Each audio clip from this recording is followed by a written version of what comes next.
Good afternoon, ladies and gentlemen. Welcome to the after party. Welcome to the Monkey in the Morning after party. These keep getting later and later. They're going to start becoming the pre-party if I don't watch what I'm doing. How y'all doing today? How's it going? It's a Tuesday afternoon. It's not terribly cold here in the middle of fucking nowhere, Michigan, but still winter. Well, not winter yet. We're getting there, right? And that's what, December 21st. It's still cold. That's what I'm getting at. It's still cold. I hate the cold. You know, I wasn't going to do this.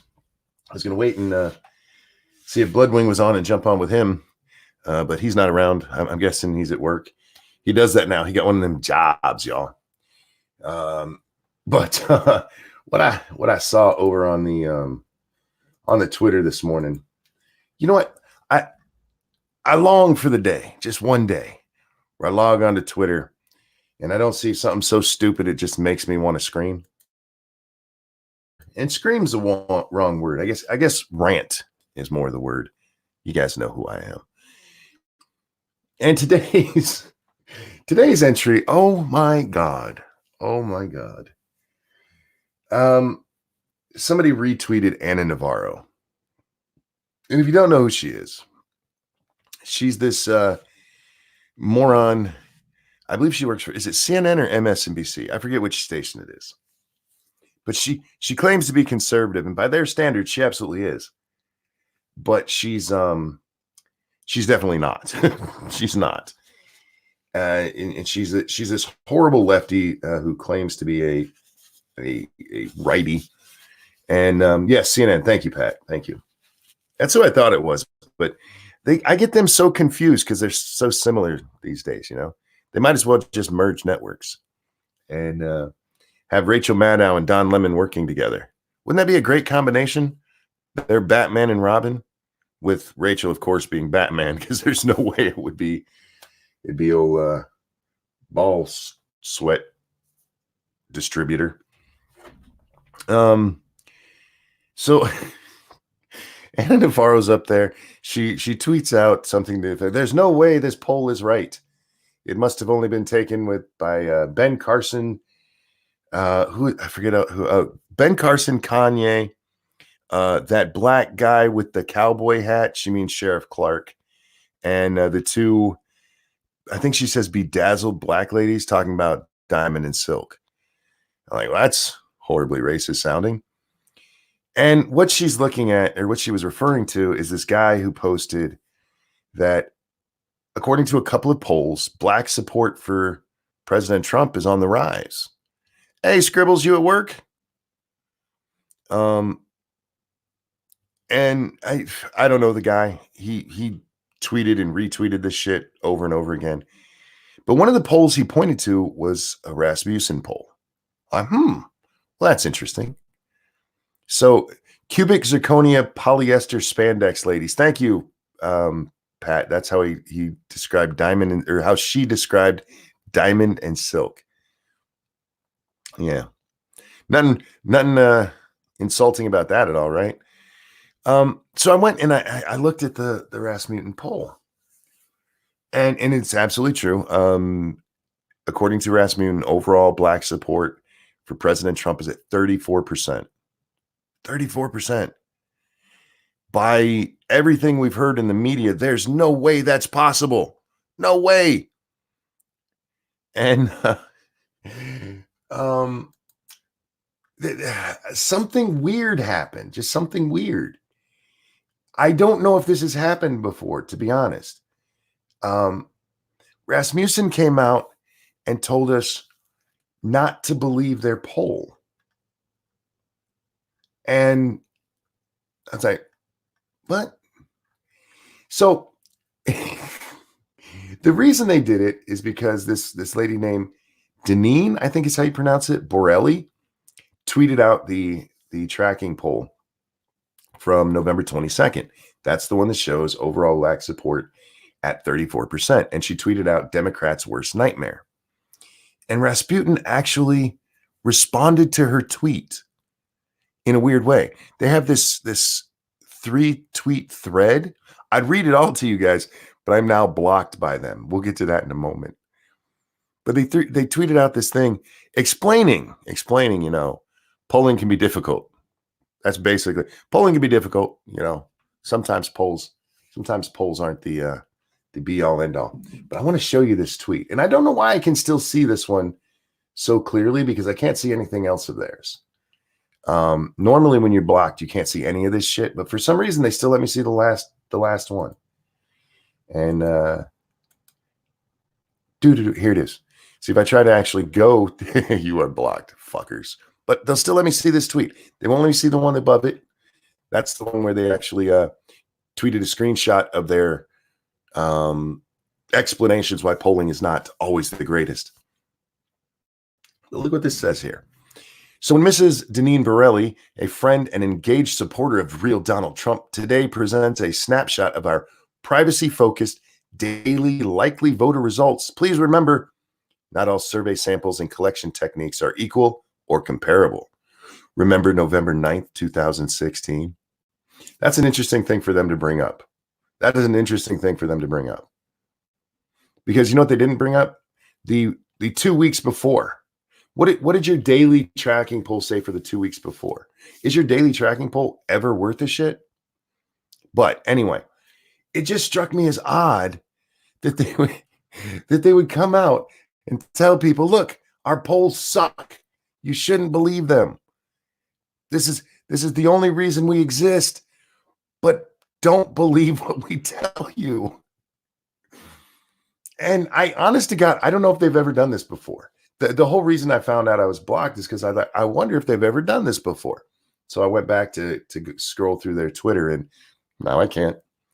But it does seem an oddly timed moment to come out and tell us not to believe what they say. It's an oddly timed moment to come out and tell us that their polls suck. You know what I mean? That they waited for when it's, oh look, those black people might be thinking for themselves, you guys. They might be thinking for themselves. And Rasmussen came out like, look, hey. The Negroes don't like Trump, okay? This poll is wrong. And I may have just pointed out that it kind of looks racist that they decided now's the time to come out and tell us that their polls suck. People quote their polls all the time, both online and in the television media, radio. Rasmussen polls, they're mentioned all the time. Even the daily tracking poll. The daily tracking poll is one some people follow quite closely, Nate Silver. A lot of people take the daily tracking polls to be a little bit more, if not accurate. No, accurate's the right word, because they follow so many people over so many days, and you do get a wider sample because they don't call the same people every day. So you in the end you end up with a bigger sample than just one poll. So the daily tracking poll is watched and repeated by tons of people all the freaking time. But now you're not supposed to believe it because, well, the darkies aren't thinking like they're supposed to. Thank you, Sir Wolfgang. They're still trying to keep them on the plantation. Truly, Democrats have not changed. Well, it's funny. It's funny in a disturbing way how predictable the response is to this. And I don't mean Rasmussen coming out and say that. I couldn't have predicted that in a million years, that they would come out and say, yes, don't listen to us because of the darkies. Those were the wrong darkies that we were asking. Oh God. Hey, P-Dog, you want to come hang out, bud? I don't know if you're at work either. I didn't invite anybody. So as I see different people throughout the chat, I'll yell you out and see if you want to come hang out. But, oh wait, is it somebody's birthday? Furry Kitten, is it your birthday?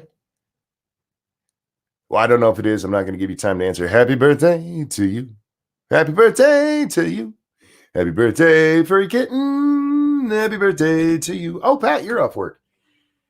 Pat, I never ask you on weekdays because you're usually at work, man. You the hardest working black man I know. No offense, P-Dog. And in fairness, I don't know that many black men. That came out wrong. No, Pat's always at work, man. His ass is up at like 4 o'clock in the morning to get ready for work. Pat, where the hell are you in my friends list? You didn't change pictures, did you? I hate when people change pictures because then I can't tell where the hell they are. They change their damn name. All right, is this gonna let me search today? But anyway, yeah. So the Rasmussen people came out and told us not to believe their polls, and the only way that I can, the only thing they offer. How do I say this? What they tell us is that the reason, when this person who comes out and supports Trump, by the way, let me rephrase that. When this black person who supports Trump comes out and points to our poll, you shouldn't believe it because, of course, those Negroes couldn't possibly support Donald Trump. Negroes, look, we told Negroes what to think, and they still think that, damn it. Obviously, our poll is flawed. Like, are you fucking kidding me? Are you fucking kidding me? Oh. Pat, my friend, how you doing?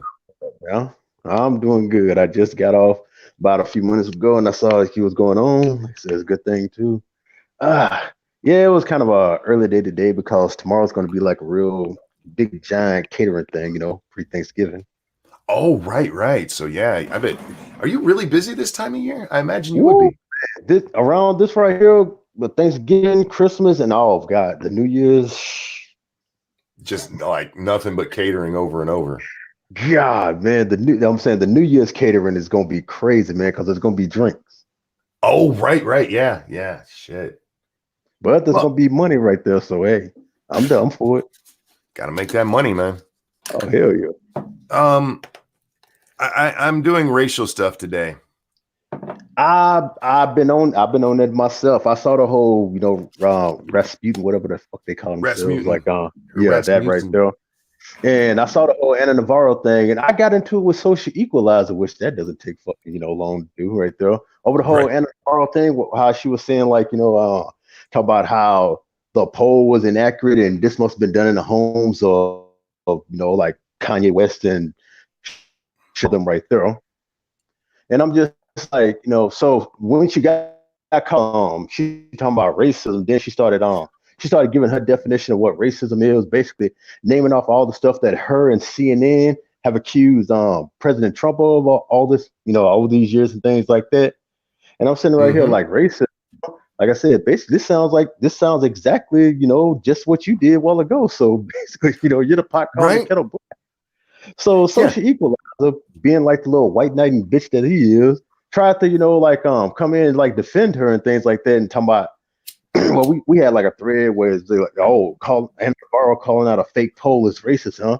And I'm like, no, she didn't call out a fake poll. She accused the poll of being only like, done by black people who support President Trump.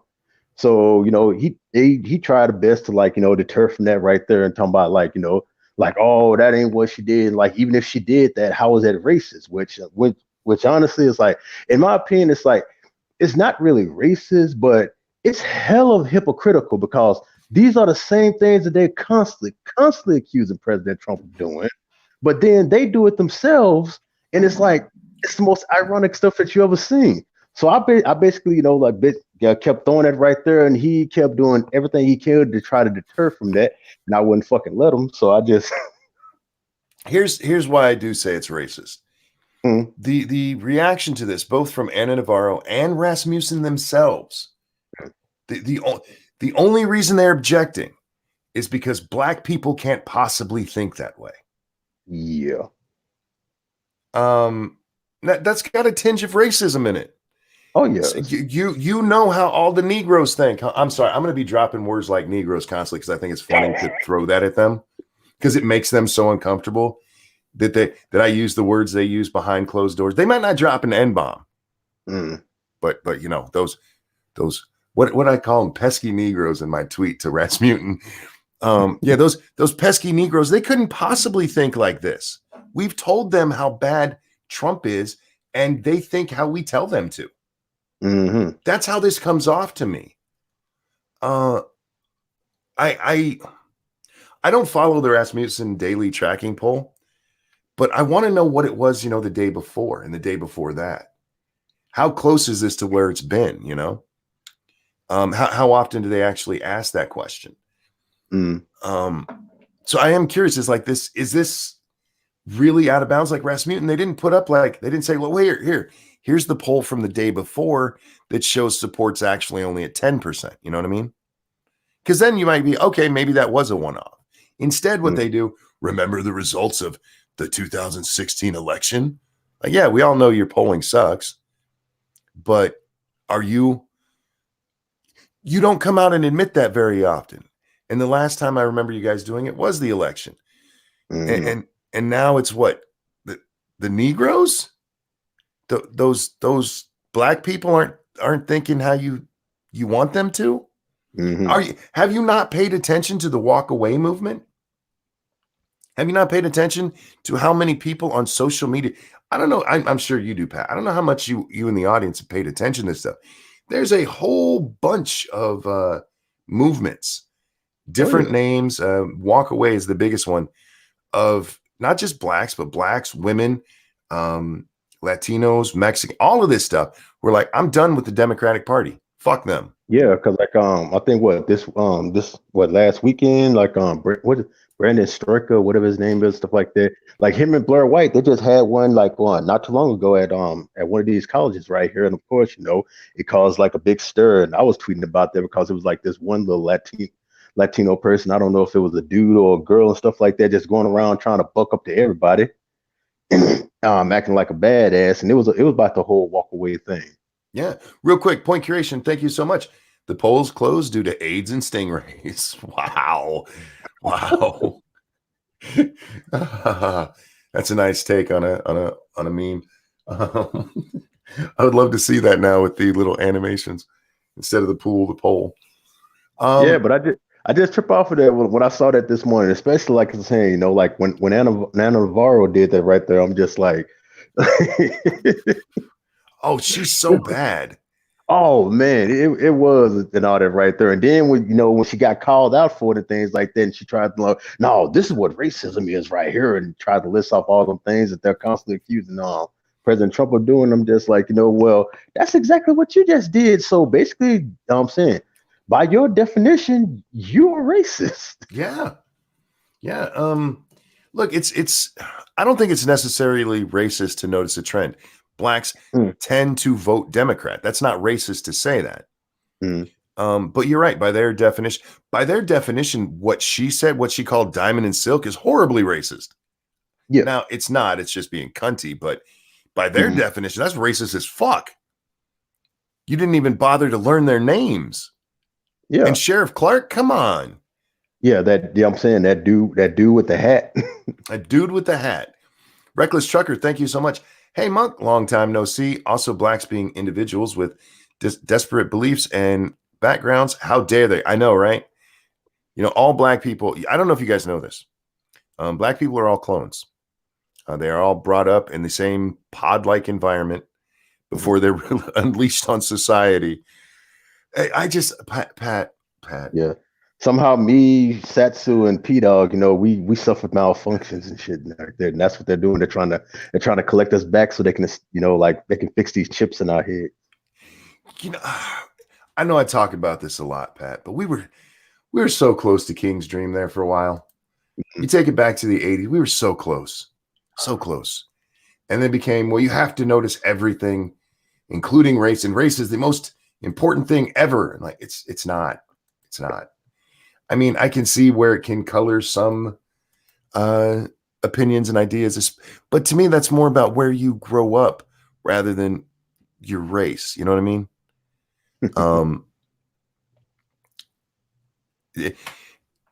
White people are not all the same. Chinese people. Nobody's all the same for fuck. None of us have the exact same life experience, and certainly not based on our fucking skin color.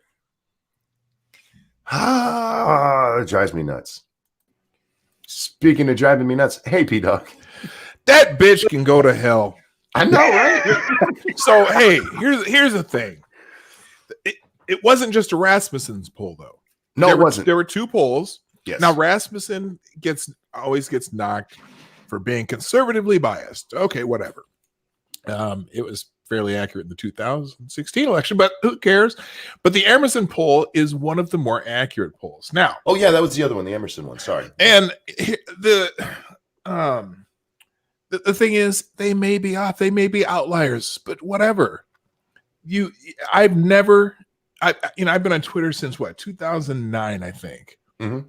I've never seen more Black people talk about Republicans in my life over the last 10 years or period, so there is something there. It may not be exactly what they have. It may not be 34%, but there's something. Mm-hmm. Real quick, Rickless Trucker, thank you so much. Who says Ethiopians tend to hate American blacks? LOL.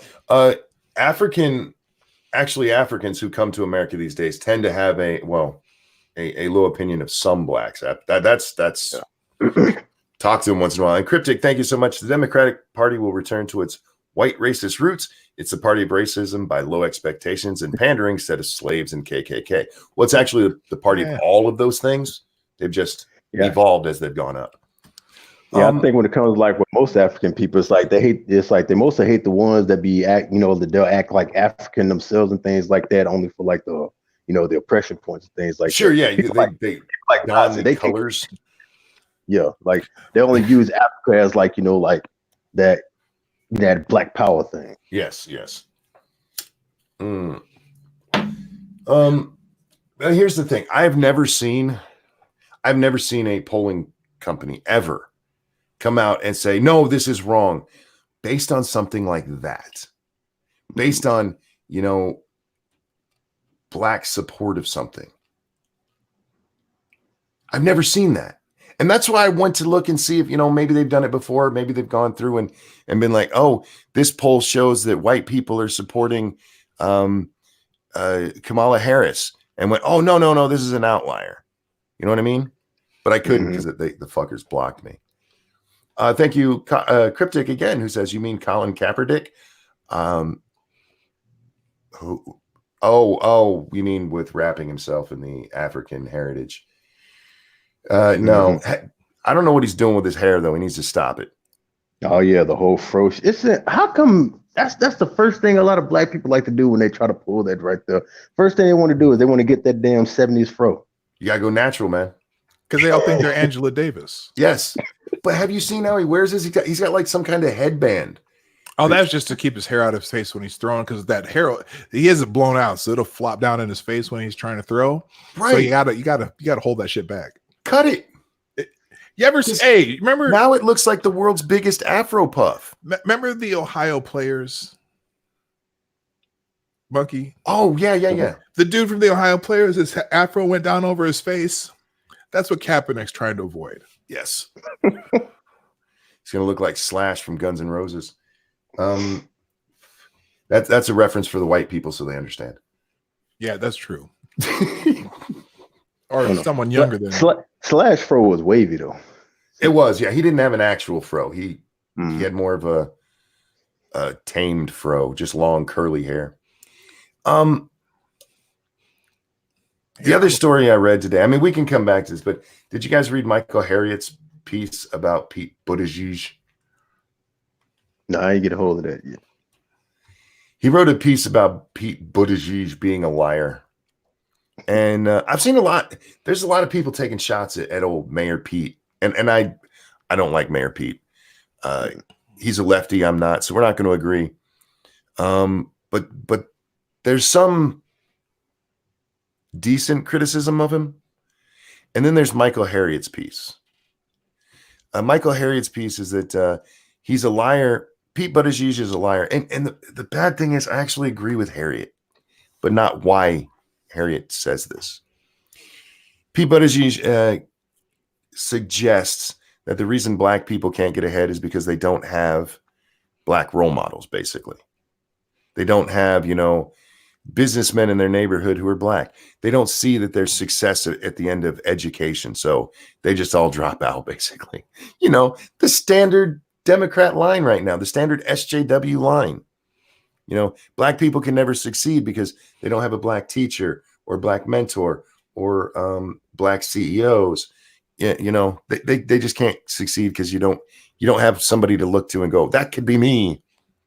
Which that's a lot like right there, man. There are many of black role models out there. The problem is, like I said, there isn't tons of black, mainstream models and things like that, because like in mainstream, what are they all using pushing on black folks and things like that? The rap stars and the booty shaking sisters and all that right there, and like Baby, careful, you sound like Tommy up in here. Did you go through that article though yet? Did you read the whole thing? I did.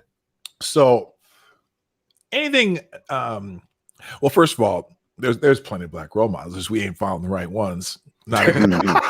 And then you notice something about that article though, how he's bitching because Pete Buttigieg had this posh life and went to the best schools and ended up in the best schools and did all this shit. But you know what, Michael? Did you notice what's his name? Michael Harriot? Here, I got it right here. Michael Harriot.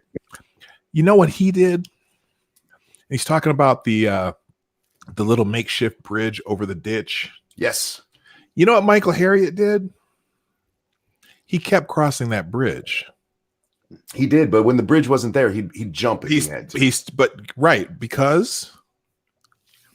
Because he wanted to finish that education. Right. And that's him. Okay. So Michael Harriot, why don't you be the role model then? Why don't you go out and tell people, look, you might live in the projects. You might you got all these people around you telling you, the problem is you got so many people telling kids these days, it's right in the article. He's talking about how black college graduates have a higher unemployment rate than white college graduates, and they make 80, and the average white man makes 80% more, or black man makes 80% of what an average white man makes. Yes. Okay, that's just going back to the wage gap argument. That don't mean shit. If you give me two college graduates, one's black and one's white, and they both go to the same school and they both go into computer engineering, and they go work for the same company, most likely that black computer engineer is going to make more than the white computer engineer because he's going to be in higher demand because everyone wants diversity right now. Yes. So you know what? Look, I went through this one this morning. Hold that thought. 1 second. Reckless Trucker, thank you. Pete pretends to moderate, but is Beto with the filter. Thank you so much. I'm sorry, Pete. I was just about to head off the screen. No, that's all right. What? Go ahead. I'm sorry. No, that's all right. I tied it into the reparations thing. Look, if Michael Harriot wanted to go to that same elite school, Harvard, that Pete Buttigieg did, and he had the grades to do it, guess what? Harvard has an endowment, and they have scholarships specifically for people like Michael Harriot. You know that reparations you always asking for? There it is. Mm-hmm. You know what? Mm-hmm. My son got his tuition paid for at his college because he was a super smart kid related to me. I got $200,000 worth of reparations because they paid for his tuition. There you go. All right. I got my reparations. It's there. You just got to go get it. Yeah. My problem with Harriet's article is that he blames Pete for this. And look, Pete is a moron for repeating it, but this is mainstream thinking these days. I can't tell you the number of TED Talks I've seen on this. I know Scribbles did a response to one where a black guy got up there and he's like, I never thought I could do it because I never saw people like me. We need more black guys teaching. Like, well, you still did it without a black teacher, right? So it can be done. Cross the ditch. Mm-hmm. You keep crossing the ditch. Okay, we need to explain the cross the ditch to the audience. Oh, okay. what Michael Harriot is talking about is he lives in the poor black side of town, and the only place to go to high school was over in the white side of town. You could either take the bus, which he didn't want to do, or you could go and jump this ditch that they had a makeshift bridge for, but sometimes the bridge wasn't there. So you'd have to jump the ditch. You'd have to walk around, which would add 15 minutes to your time, or you could just not go. And he said, you know what I never did? I never didn't go, which is a good thing. That's a really good story, Michael. Mhm. That's the kind of thing you go out there and you tell kids, look, man, I still fought for it my whole life. And still somehow he makes himself the fucking victim. Like, Michael, you went out there and did it. You know, one Look, thing on that. I think Michael Harriot's a moron a lot of the times, Mhm. but he's an excellent writer. He really is. He tells a good story. And there's actually been some of his stories I've really liked. He can be incredibly funny sometimes. He's a good writer. And if he dropped this racial bullshit, I'd probably be a fan. But he still managed to find a way. Look, I did all this. And somehow he was still the fucking victim. And Like, now you're Michael. trending on Twitter, dipshit. Oh. The other thing that article annoyed me. I call bullshit on the bus thing, on the walk-in thing too. They're in the school district in America right now. Well, maybe back. I don't know how old he is. I think he's about our age. I think he's in his like in his 40s. So I even when I was a kid, if you lived more than a mile from the school, there was a bus, and it was free. It was free. He ain't walking across no damn ditch. unless he walked to school because he wanted to. Because for example, I could have taken a bus to school, but me and my friends next door, we'd always walk to school because we liked walking to school, because we like walking. There's a little wooded area. We'd always run through the wooded area and cross this creek and whatever, because we wanted to, but not because the bus was there. The only time I ever took the bus is if I was running late. Because it was fat. Because I lived a mile from the school. We were like just at the. If we lived a little bit closer, we wouldn't have a bus. But yeah, it was just a mile walk, so it wasn't that bad. Used to do it every morning and every night because I didn't want to. The cool kids didn't ride the bus because we were dumb as fuck. It's like when you see young guys who won't wear jackets. Like, put on a jacket, dumbass. But I remember being like, nah, that jacket's gonna cramp my style. I'll freeze instead. But yeah, that's what I woke up to, guys. Is racism on Twitter? Yay! For fuck's sake. It was race Lollapalooza today. Holy shit. Yeah, it was, man. And people losing their shit over that poll. Now, let me ask you guys this, because the tweet that Rasmussen was responding to, Dina, what is her name? Deneen. I don't know how you say it. It's D. Borelli. What's that? Deneen Borelli. Yes. She tweeted out that 34% is the Democrats' worst nightmare. Mm-hmm. How much do you think that figures into what people like Ana Navarro are talking about?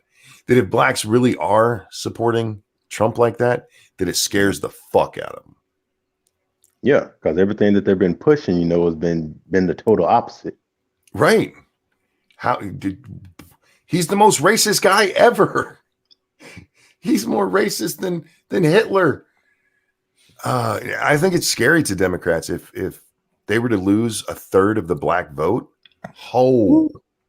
They don't even need to lose that much. No, they don't. Because we're 90% Democrat. If you lose 10%, you lose another 5%. It's a big damn difference.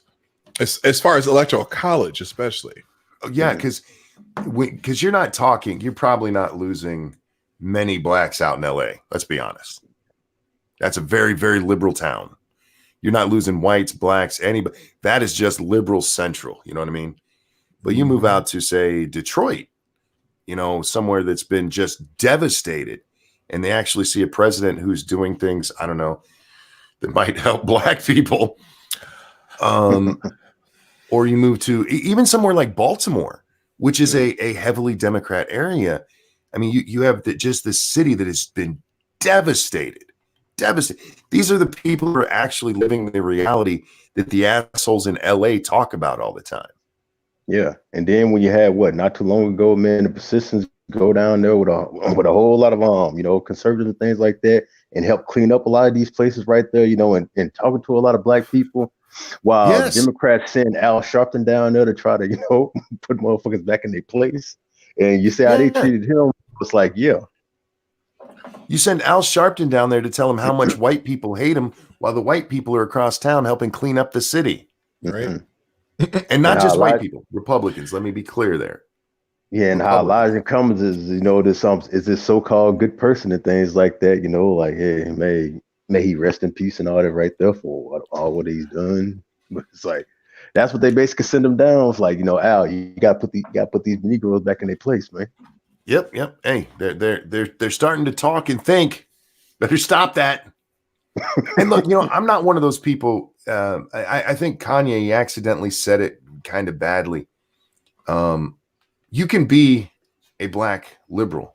There's nothing wrong with that. But the idea that blacks have to be liberal is fucking retarded. Mm-hmm.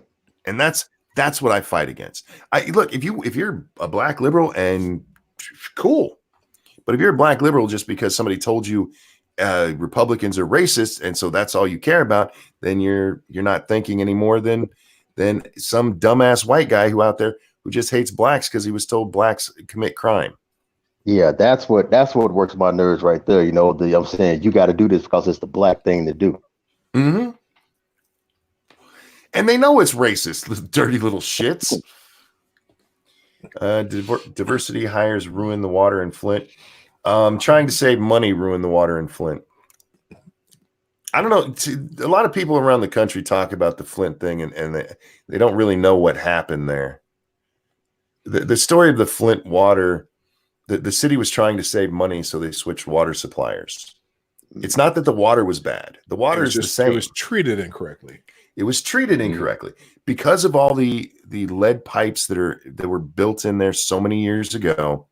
They put a treatment in there to keep the lead from seeping into the water. Well, the new supplier didn't do that. And that's why all the lead started seeping into the water, because there wasn't that treatment in there. That's what happened. The water's fine. It's the pipes that were bad. And there's not a good way to fix that without ripping everything out. And you know what annoys me about that the most is you still hear people talking about, well, Flint still doesn't have clean water. You know what they have to do to fix that? They have to remove every pipe in the city and replace them because they're all lead. Has anyone been ever? How long did the big dig in Boston take? Oh, decades. That's how long it's going to take for them to replace all these pipes in Flint. You know what? But, it's like 140,000 residences.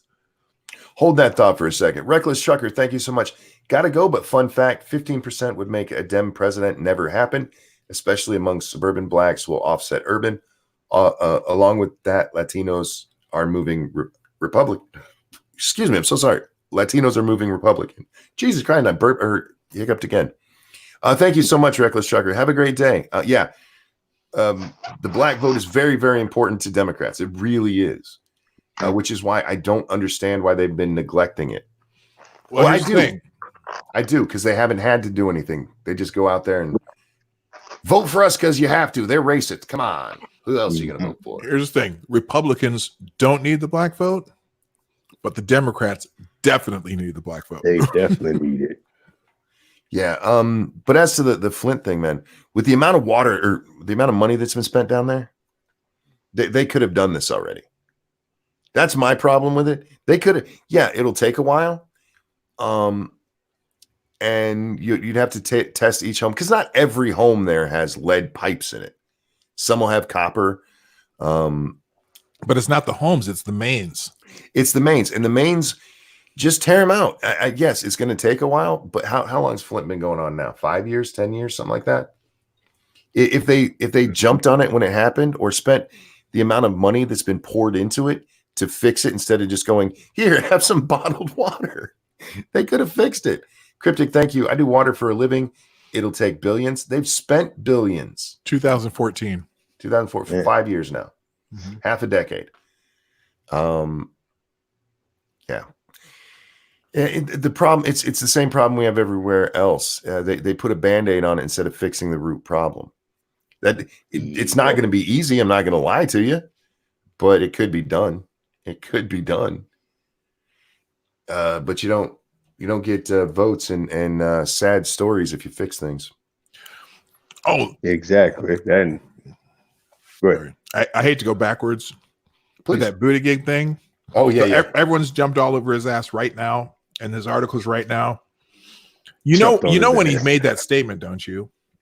That was back when he was running for mayor. 2011. Yeah. Somebody is digging into Pete. Oh, wait, that didn't sound right. Y'all know what I meant. Well, here's the thing. I don't know that his views have actually changed on that, though. Because, again, this has become mainstream thinking for liberals. It's especially for SJWs. Let me put it that way. Not all liberals. But, again, I can't count the number of times I have seen that thinking being pushed. That black people, we see it in Disney movies. You have to have a black role model in there.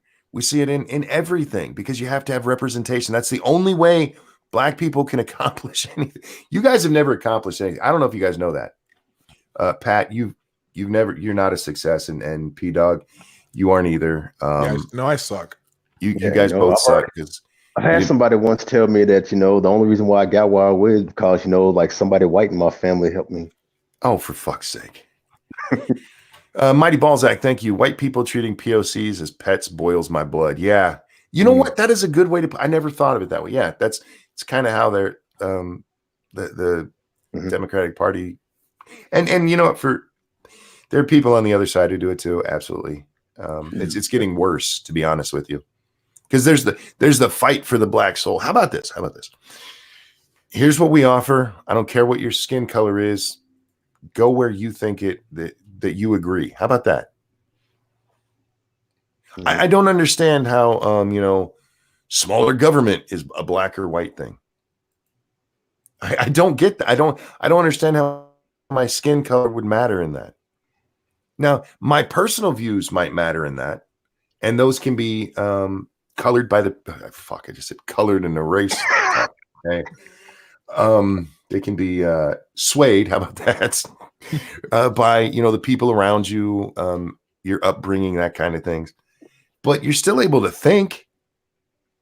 You're still able to critically think. Look, I don't know if y'all know this. Black people can think.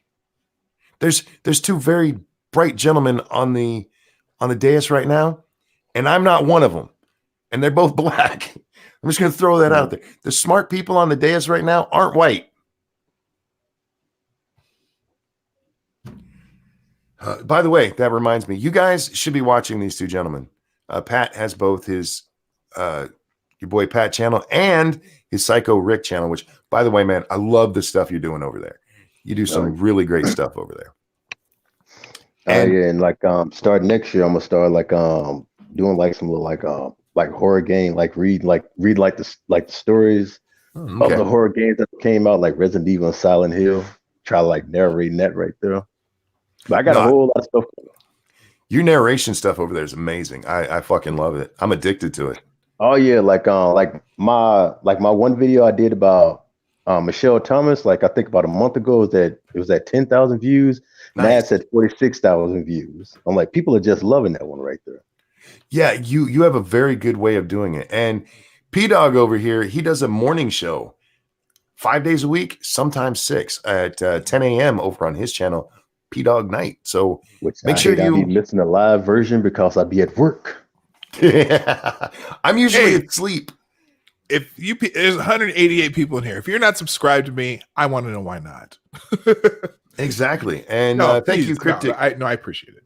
Thank you, Cryptic, who said you'd have to build a new pump station to fix Flint. Again, they have the money. Okay, Flint might not have the money, but the amount of money that's been pumped in there from outside sources, which basically goes to just sending clean water to them in bottle form, could have done it.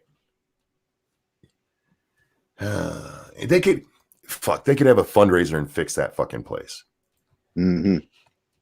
But again, you don't get victims when you fix things. No, just toss some water at them and wait for that next sad story of the kid who gets, what do you get, cancer from lead? No, it's brain problems from lead. Yeah, it fucks up your brain. Yeah. Anyhow, that Rasmussen thing, God damn it. And Michael Harriot, man, he was right there, dog. He was right there on what the actual problem is with that argument. He says it at the end, but he doesn't, because he tries to make it about Pete being a liar instead of that whole notion being a lie. That whole notion is a lie. There's always been a first, you know what I mean? Whether it's the first person, the first woman, the first black, the first Asian, there's always been a first. And those people didn't have a role model showing them what to do. It can be done, you dicks. So in the family I'm adopted in, that I was adopted when I was 4, African-American family. Mm-hmm. My grandfather on my mother's side got a law degree during the Great Depression. Black man. Okay. My dad that I grew up with, he was the first black man to graduate from his college. My other grandmother was a department store jewelry buyer for a department store. Now, this is a black woman who started in that business in the 40s. Yeah. And she ended up being the jewelry buyer for a department store. So I think there was some racism back then. I'm not really sure. There could have been a little bit, maybe a little bit. I think I read something during the Great Depression. I bet, yeah. So anyway, yeah, maybe a little bit. And here's the other thing: they complain about the school to prison pipeline. Oh, these schools are so bad. Blah blah blah. Okay, so every school in America, I bet you there's at least one kid who graduates from that school and goes on to college. Yeah. And so my natural family, all these people from Nigeria that are my natural family. I got cousins that have immigrated here, and one of my sisters lives in States. Every single one of them, lawyers, doctors. My sister's a registered nurse, accountants. You know what kind of school they went to in Nigeria? Oh, God. My father's school. It has a dirt floor. Because when I went to visit there, we went and checked out the school that my family's run for 50 years. Dirt floor school, 2 chalkboards, notebooks, no computers. The kids all wear uniforms and whatnot, but the kids just intense concentration on what the teacher's doing. The entire 70 kids that were in the room. So it's not about what the school has. Time out. What? I want you guys to pay attention to what he just said. The entire 70 kids. And the reason I point out, because we just need smaller classrooms. Sorry, go ahead, Peter. Every single one of them intently, paying attention. And so it's not about look, you complain, our books are out of date. Really? Are there words in those books? Mm-hmm. I bet you can read the words in those books and it still works the same way you read them off a computer screen. Yep. It ain't about computers. I know people who've taught themselves to code before they had a computer. Oh, yeah. So, Well, here's my thing with it. This whole notion that you need a role model to be able to think you can achieve something is backwards. It's backwards. Okay. So if something hasn't been done, that means we can never do it. Doesn't matter your color. If it hasn't been done, you can't do it ever.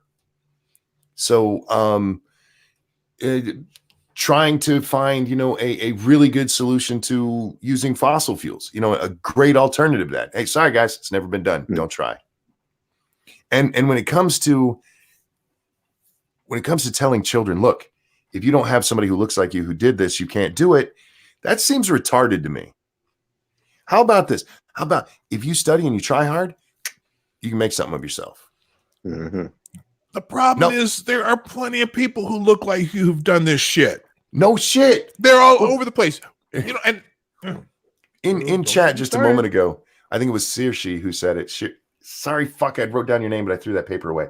Said, let the house next to Thomas Sowell go up for sale, and you'll have white guys fist fighting to live next to a black man. Thomas Sowell, this is I love Thomas Sowell. I love Thomas Sowell. I just want to hug him. He is such a smart dude. And they're right. I mean, this is an educated man. This is a man who did it all himself. He's a fucking mathematician, economist. He's fucking smart as shit. Mm-hmm. And he didn't have a role model who showed him how to do it other than the white guys who were teaching him. And yeah, fuck, I'll go live next to Thomas Sowell just to go talk to him every day. I'd be at his house every day, knocking on the door, saying, "Do you have any wisdom today?" I fucking love his Twitter when he does that. So under their own logic, how did the first one succeed? That's exactly the thing, Cannibal. Not just black, anybody. How did anybody succeed at anything? How did the first people take flight? There was nobody who taught them how to do it. They had to learn. And you know what? That's the important thing right there. Learning. That's the thing. Ben Carson, yes, he's another one. This man's a fucking brain surgeon. I mean, the thing we tell people, hey, come on, it's easy. It's not brain surgery. He's a fucking brain surgeon. You want a black role model? He's not just a brain surgeon. He was the top brain surgeon in the world. In the world, yes. He separated conjoined twins that were attached at the head.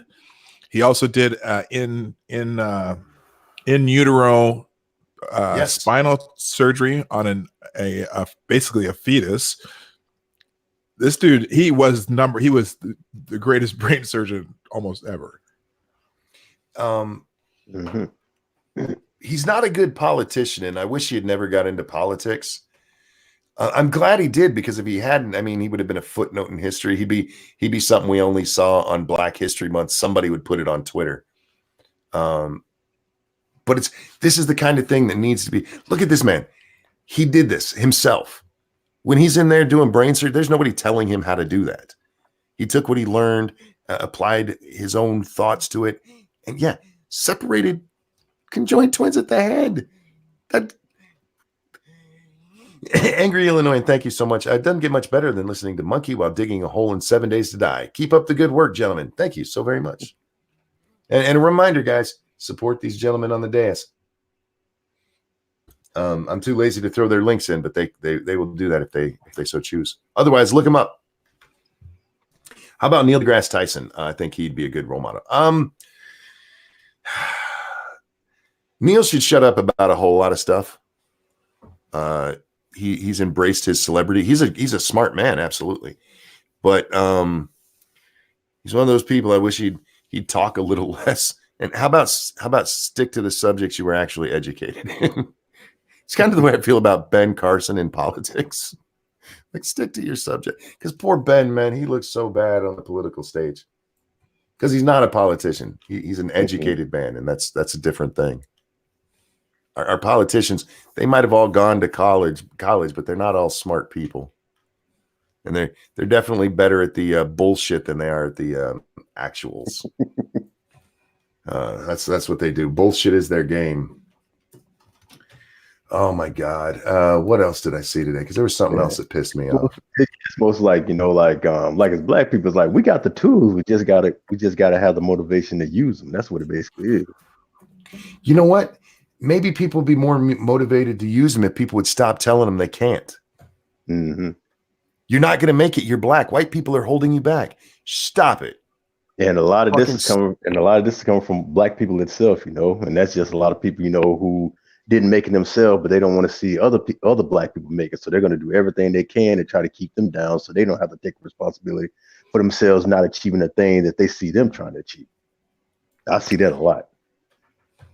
Speaking of black men who made it, we got to talk about Obama for a minute. Did you guys see the story about Obama today? Barack Obama reportedly said that if Bernie Sanders looks like he's going to win the nomination, he will come out publicly against Sanders. That would? Yeah. I'm curious if you do the same thing with Warren. Apparently, back in 2016, Hold on. what's his name? Barack Obama said that if Bernie won, it would destroy the economy he built, kind of thing. I'm paraphrasing there because I don't remember the exact quote. But Bernie bros are losing their shit today because Obama might come out against Bernie Sanders. And this is a surprise to them. Because Bernie bros and Elizabeth Hose. Oh, I need to trademark that. Bernie bros and Elizabeth Hose. They have it in their mind that they can actually win the presidency. Meanwhile, the establishment Democrats know that would kill their party. It would just absolutely kill them. Not only would they lose the election if Bernie or Elizabeth were their nominee, it would cause a fight in the party that would probably fracture it for at least the next 4 years. Going into 2024, they would just be lost. They wouldn't know what to do. And you know why they can't win? Because as Donald Trump said, America will never be socialist. You know why? Because most people would rather live paycheck to paycheck than breadline to breadline. Exactly. Yeah. Hey, look. Have you tried government cheese? Some good stuff. That's my new tagline. I'm gonna put that on Twitter and see if I can get 100,000 retweets. No, that's a good one. Oh yeah. By the way, if you hear a lot of noise in the background, like I said, I got fam who just popped up from Dallas for this Thanksgiving, so they then came down here early. So if you hear a lot of that, that's what it is. My daughter's coming up sometime today. She was supposed to come up tomorrow, but they're coming up today, and so Little Butt and her sister will be here sometime later today. Yeah, I thought I'm so excited. Prospero says I like that, P-Dog. That's good, and it's true. I'm so mad. We were having we had 10 people for Thanksgiving, and so I bought a new table that I can fit 10 people at. I got to put these huge leaves in it. I can fit 10 people at it. And then my wife tells me yesterday, "Oh, we're gonna have one more." Motherfucker. Yeah. All right. Here's what I'm saying. Not to deter from the screen right here, but here's what's been getting me about the whole Thanksgiving thing. Like, it's not being talked about as much, man. It's like everybody done already jumped to Christmas and all that right there, man, with the decorations and all this stuff right there. They ain't hardly saying nothing about Thanksgiving. And back in the day, you know what I'm saying? When November hit, man, everybody used to talk about that with the turkey and all that right there, and to get with the family. Now it's just like, as soon as Halloween's over, it's the most wonderful time of the year. I'm like, really? Well, I'm not the biggest Thanksgiving person, because to me it's kind of a boring holiday. It's just everybody gets together and eat holiday. Eat and watch college football. That's a good holiday right there. College football. Yeah, it's college. There's always college football on Thanksgiving. There's the turkey games too. So here's the thing. When I was growing up, being from Nebraska, I was a Nebraska fan, and that was the Nebraska-Oklahoma game was always Thanksgiving weekend. So I didn't give a shit about the pro games. I just wanted to watch the Nebraska-Oklahoma game. But now that's no longer a big rivalry. We don't Nebraska. Well, back in the day, back when football was only on Sunday and Monday night, the Thursday games were a big thing. Now they play football up to 4 times a week for the NFL. I'm an NFL guy. I don't watch college football very often. Typically only the U of M Ohio State game, because I live in Michigan, and you have to like either U of M or Michigan State, and Michigan State can go fuck themselves. And then the biggest game of the year, of course, is when they always play Ohio. But otherwise, I don't like it. So for us, it was always the, you watch football thing. But being a Navy brat, we were never around family. So Thanksgiving was just a big meal at our house. And often with food I didn't necessarily care for. So Thanksgiving never really had a meaning to me. Now this year, This year, it's a lot more meaningful because my children are coming home. We have the empty nest thing going on, and all of my children are coming home. So for me, it's like, this is great. But you know what, Pat? Mm-hmm. I still want Christmas. Christmas to me, I mean, for a long time, it didn't have much meaning for me. But again, with the kids, suddenly Christmas meant something again. And I like the time of peace and joy, my friend. And I hate the fact that it seems to just end on the 26th. And P-Dog, you know you're talking to a well-known boomer sooner right here, right? Uh-oh. I know life is whatever. Oh, life is good with us because we tearing that. Hey, by the way, I got a question for Pat. Pat, yo, when did you live in Minnesota? I lived in Minnesota in 2009. Really? Yeah, I've been here 30 years. 5 years. I was in Rochester. Oh, okay. All right. Okay. Yeah. No, I live in Minnesota now. I've been here 30 years. So I heard you say that the other day on some stream. I'm like, hey, when did he live in Minnesota? Yeah, I moved over there in 2009. And I'm like, when I moved, unfortunately, like I think it was around February. So, winter had really kicked in. So when I touched down, as soon as I saw the girl who I was living with, she's like, yeah, we got to go shopping. Like, I had to bundle up right then and there because God, that snow. Yep, we're about to get hit today. By the way. We're expecting one. I think we're expecting one Friday, maybe Saturday. Thank you, Cryptic. I was sad when I found out Thanksgiving didn't have a taste of home. Cat drumsticks, dog fin soup, etc. You guys eat a dumb bird. God. Yeah. By the way, YouTube, he's Asian. He can make that joke.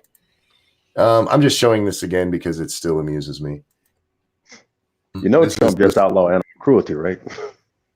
Well, remember over there, it's just food. This is the chick sun tanning her butthole because it gives her energy. Remember, guys, you're supposed to suntan your butthole 30 seconds a day. Yeah. Why would you want your butthole to be any darker? I don't know. Brown. I don't know. Maybe she's trying to scare guys away from wanting to go in there. Turn that. Ooh, I was going to ask if you want to do 5-star brown. Does the vagina tan? I would imagine not, but I guess so. Maybe. Look, I'm not endorsing this practice, but apparently the Taoists thought that this would. I don't know. I just fucking love this picture. It's a woman just pointing her hoo-ha at the sun on a rock for reason because somebody told her it's good for you. You can tell these new age folks any dumb shit you want. Maybe she's one of those ecosexuals who's trying to, like I'm saying, she's getting solar fucked. Oh yeah, maybe that's it. Maybe she's hooking up with the sun. She's gonna marry the sun. Prospero says, I refuse to test the theory. Go do it right out front. Everybody go onto your lawn and try this. By the way, don't do what Monkey tells you to. You could get arrested for it. But yeah, just go do it. And when your neighbor go, what the fuck are you doing? Say, hey. 30 seconds of sun on your butthole is as much sun as you get through your clothes all day. I'm also curious. What are people like me and I'm assuming P-Dog supposed to do when half the year our sky is cloudy? There's no sun to be seen. Are we just supposed to let our buttholes die? I don't know. Get one of those tanning lights. We get plenty of sun in the summer here. I don't know about you and people in Michigan. In the summer, sure. Oh, true.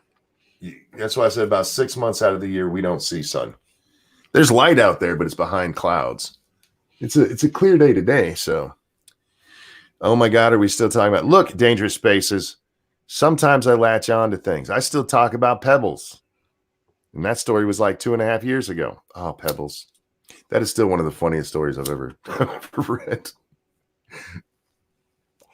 Bitch flushed a hamster down a toilet. Because releasing him into the wild would have been harmful, I guess. Pebbles. Yeah, we hardly knew you, Pebbles. Who's Pebbles, says Quinn the cultist. All right, we'll do a quick review of that story. This woman called up the airline and asked them if she could bring her emotional support hamster onto the plane, and she was apparently told yes.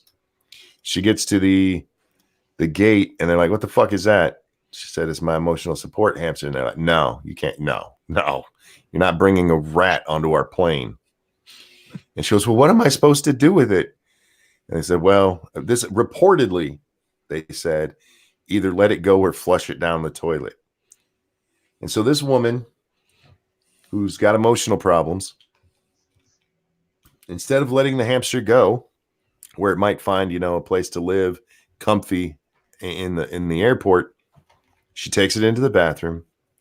She sits down in one of the stalls and cries, and then flushes the hamster down the toilet. Shio, why'd you time out James?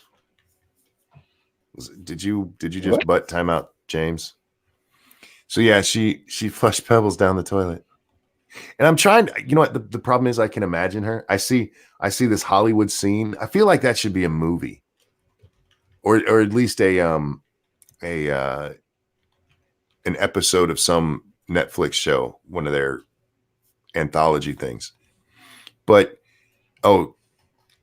James timed out Shio. Oh yeah, sorry, James. Why'd you time out Shio? I had that backwards. My bad.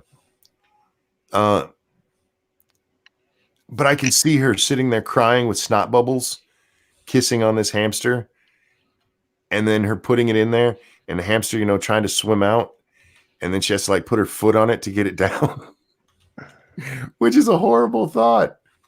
It's forces the fucking hamster to flush because he doesn't want to go down there. Hamsters aren't water creatures. Damn it, it was accidental. Yeah, you did that the other day, didn't you, James? Are you boob bopping people? But yeah, the Pebble story is one of my favorite ever because you're offered the choice of let the hamster go or drown it in a toilet. This is a hamster that provides you emotional support. You're a crazy bitch who needs a hamster to help keep you calm, and your decision is to kill the fucking thing. Pebbles. I feel like that bitch should have went to jail. But the airline did admit fault. They said that they did tell her she could bring it, but they say, no, we did not tell her she could flush it down the toilet. Now, in my mind, what happened is she asked the person behind the counter who was fed up with this chick.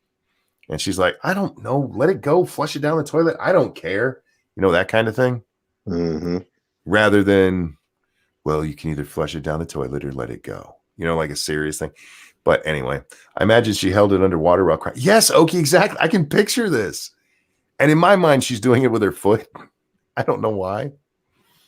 But yeah, poor Pebbles. Pebbles, we hardly knew you. Yeah. And then if you want to revisit old stories that are still in my mind, the two butthole lady. The two butthole lady is a great story because she was in her 20s before she found out she had two buttholes.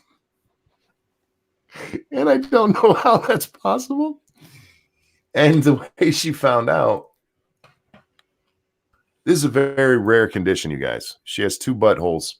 It happens. I forget the exact number, but 5 people in the world have two buttholes. And she found out because she was impacted. She was constipated. And she had to go to the doctor to get relieved. They had to reach up in there and, pull that shit out. Oh, that was a little more literal than I meant it. And they told her, look, you got two buttholes. We can fix that for you. And she said no. They told her, this is going to keep happening to you throughout your life if you don't get this fixed. And she again answered no. And so it made it into the news when it was like the third time she'd gone to the doctor for this. She's in her 40s now. And yeah, she's just keeping that second butthole for some reason. And that story amazes me. I want to talk to her. I want to ask her questions. I have questions. Like, why don't you want that fixed? Is there how popular is this lady? I know, right?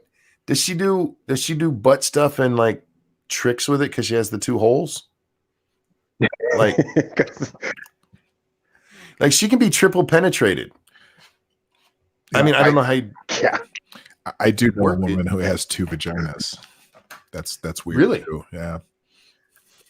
See, that's not what I've heard about. Yeah. But it's a rare. I don't imagine that causes too many problems. Where like this one, I mean, it actually causes her to need to go to the doctor because she gets so backed up. And like, well, and I also want to know, are they side by side or one over the other? Because they don't tell you in the article. And if they're side by side, I mean, does it like split when she goes to the bathroom? Like, Oh. I mean, I guess you could do that on top too, but Yeah. do they both work? Like sometimes it comes out of one and other times the other? A double vagina has a hard time getting pregnant. Oh, well, just hit them both. You'll be fine. You'll get it eventually. Just Magic said, wrong hole. Oh, sorry. It's still wrong hole. We have too many choices. Oh, no. And of course, there's Abby and Brittany, who I have so many questions for. Oh, those are the conjoined twins who they have two different heads. And then they're pretty much mixed going down most of the way. And one of them is married. That's the part that this is what I picture, guys. And this is why Abby and Brittany, because there's lots of, jokes about Abby and Brittany, but this is the one that gets me. They're married, right? So presumably, or at least possibly, the one that's married goes down on her husband. Their heads are like right next to each other. So when that happens, imagine what the other one's head's doing as she's bobbing. It's just bobbing along for no fucking reason. dude, you've thought this out too much. I have. This is what's wrong with my brain, y'all. God. So man. It's not my fault, P-Dog. I was born this way. You can't judge me. Didn't Lady Gaga say that too? Indeed. All right. I'm done eating, so I can stop. I'm not fearing doing a mukbang. So here. Hi, everybody. Hey, dude. How's it going? That's good. But unfortunately, I do have to go. I have practice. I coach high school basketball, so I got to go. He's talking double run the guys butthole. up I and got down to the get court. out of here. And yeah, too much butthole talk. Well, anyways, thanks everybody. Hey, before I go though, here's my shill. It's in the chat. If you have, oh wait a minute, that ain't it. What the hell did I just do? If you're not already subscribed to me, please consider doing that. I put it in the chat. If you right click that and then you open a new tab, you can subscribe and not miss any of this show. So please, indeed, check it out. Join me. I even make videos once in a while. It's not as often as I'd like to, but if you subscribe today, you will get a fantastic recipe for sweet potatoes, because I'm going to put that one up again. Well, there you go, guys. All right. Nice. Bye-bye. I got to go. See you later, dog. Thanks for coming by, bud. All right, brothers. I also wonder, like, how when the one is giving a blowjob, what angle they're at. Because, like, that means, like, sorry, I have thought this through too much. All right. So you got a head on the left and a head on the right. I don't remember which one's which. So let's say left head. She's married, right head isn't. Okay. So she gives a blowjob where right head is pointed up, from the side, like on the couch or something. And it's pointed up. That means right head is going to be slapping into his belly the whole time. So, okay, you're like, okay, that's not nice to her. So we got to move it. Well, you're either going to slap into his leg or you turn it so that right head is down between his legs, which means the whole time she's going to be smelling balls. And do they do it like a parakeet? Like, look, put a hood over her head so she doesn't have to stare at balls the whole time I'm doing this. Does she, you know what I'm saying? Does she zone out when like, oh, here y'all go again? I'm out. Right.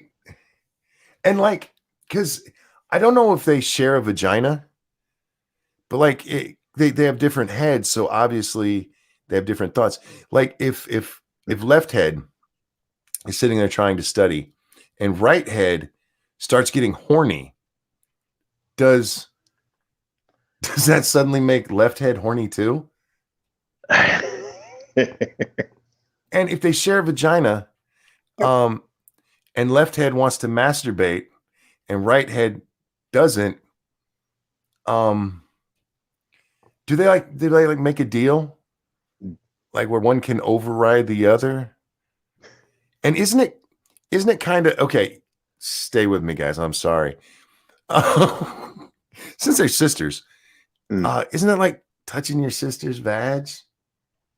Do you think they ever get back at each other that way too? Like, oh, you've been a bitch today. Watch what I'm gonna do to your vag.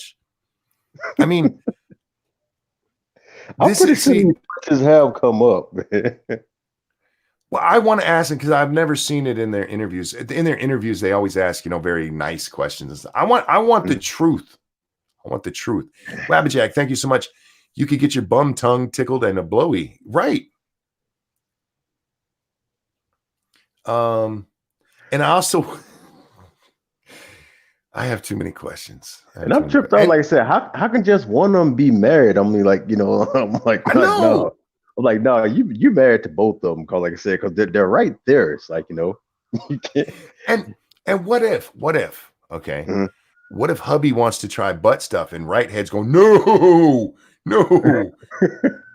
And left head's like, sure, honey, go ahead. Like, anyway, great time to join this video. Sorry. And Monkey, you're going to hell. Of course I know I'm going to hell. But I have questions about this. Anytime I hear of weird shit like that, I get, when it comes to conjoining, and it's like that question comes up a whole lot. Like, how are y'all intimate? Well, it depends on how conjoined they are. Mm-hmm. But these two, they are so intertwined below the neck that it's like, he's banging both of you. Because most people don't throw it out there what pervs they are. I'm not a perv, nuts. I just have questions. And I think the last time I heard that it's like, each one controls like one side of the body. Like, like say, left head controls the left side while right head controls the right. Right. So if left head wants to masturbate and right head doesn't, does she just reach down there and pull her hand away and stop it, slap her? I guess they negotiate somehow, like, like, look, I'll let you watch some Friends if you let me masturbate. Anyhow, you are a perv. No, I'm not. I'm curious. But no, those are just some of the stories that get stuck in my head that we've read over the years, because we've read a lot of weird ones, man. Oh man, we've covered a lot of weird shit. Florida Man comes up a lot because they do weird shit. I still have questions about the guy who threw an alligator into the drive-through window. And the biggest question is just why? Like, did he plan that? When he went out that day, it's like, I'm going to order a taco and throw this in a window, like kind of a prank kind of thing. Or is he just insane? You've been gated. He's the Alex Jones on Conjoined Twins. No, look, I just have questions. I've always been, curious about the body anyway. All the weird things. The human body is actually pretty amazing. It is pretty amazing. It needs some upkeeping. What's that? The inquiring minds want to know. Right.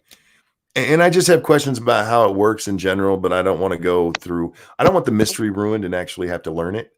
So I just have questions. Got my keys, my phone, my wallet, my alligator, right? I think they are probably both on the same page if they share a pussy and they can both feel it. Well, Alyssa, once it starts getting touched, maybe. But here's the thing: they have separate brains, and like, okay, they're gonna call me a perv again. Some women like anal. So what if Abby likes anal and Brittany doesn't?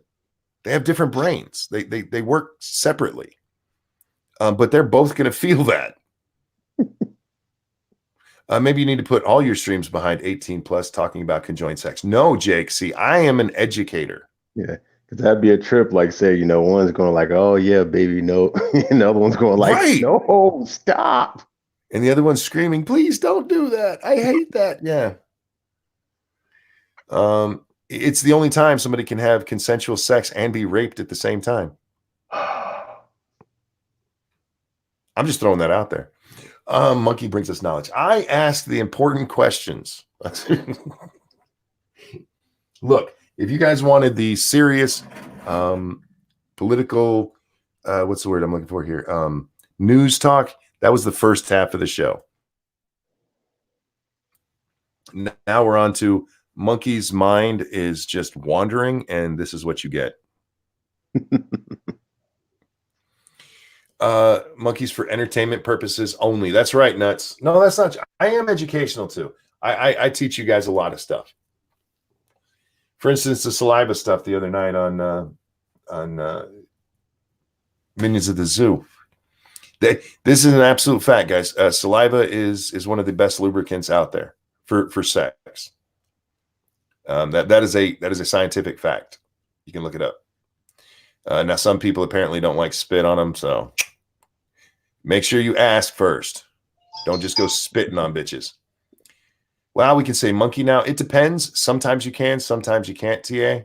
And it depends on not only the day, but the person. Some people can never say it. Mm-hmm. It's like sometimes I can say it, and sometimes like I'll put it in there and it'd be like, nope. How does sun up the ass affect these two? Well, one, remember, it's not sun up the ass. You're not supposed to like pull your butt apart when you're putting it at the sun. It's just to get it on the butt hole, not the inside. And I don't know. It would probably give them double energy. It'd be like Red Bull gives you wings. I don't know. Pat. Yo. There's been I didn't mean to take it this place. Somebody just brought up the stuff I'll never let go. Yeah, and I'm sorry, sun tanning butthole lady. She's now part of the lexicon of the Monkey in the Morning show. It's just sun tanning taint is. How can you not grab onto that and just love it? The kind of it's like the Marianne Williamson thing.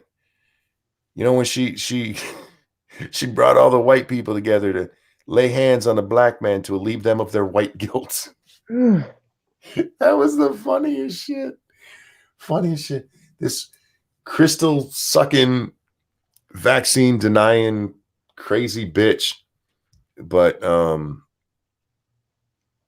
yeah, there's people out there who support her for president. There's still people who support her. Beto O'Rourke actually told us he ate magic dirt to feel better after losing to Ted Cruz. And when he quit his campaign, he had $3 million in the bank, or close to. People sent him, he got $6 million the day he announced he was running for president. And this is after he told everybody he ate magic dirt. Some people are just special. It's like you just can't let it go.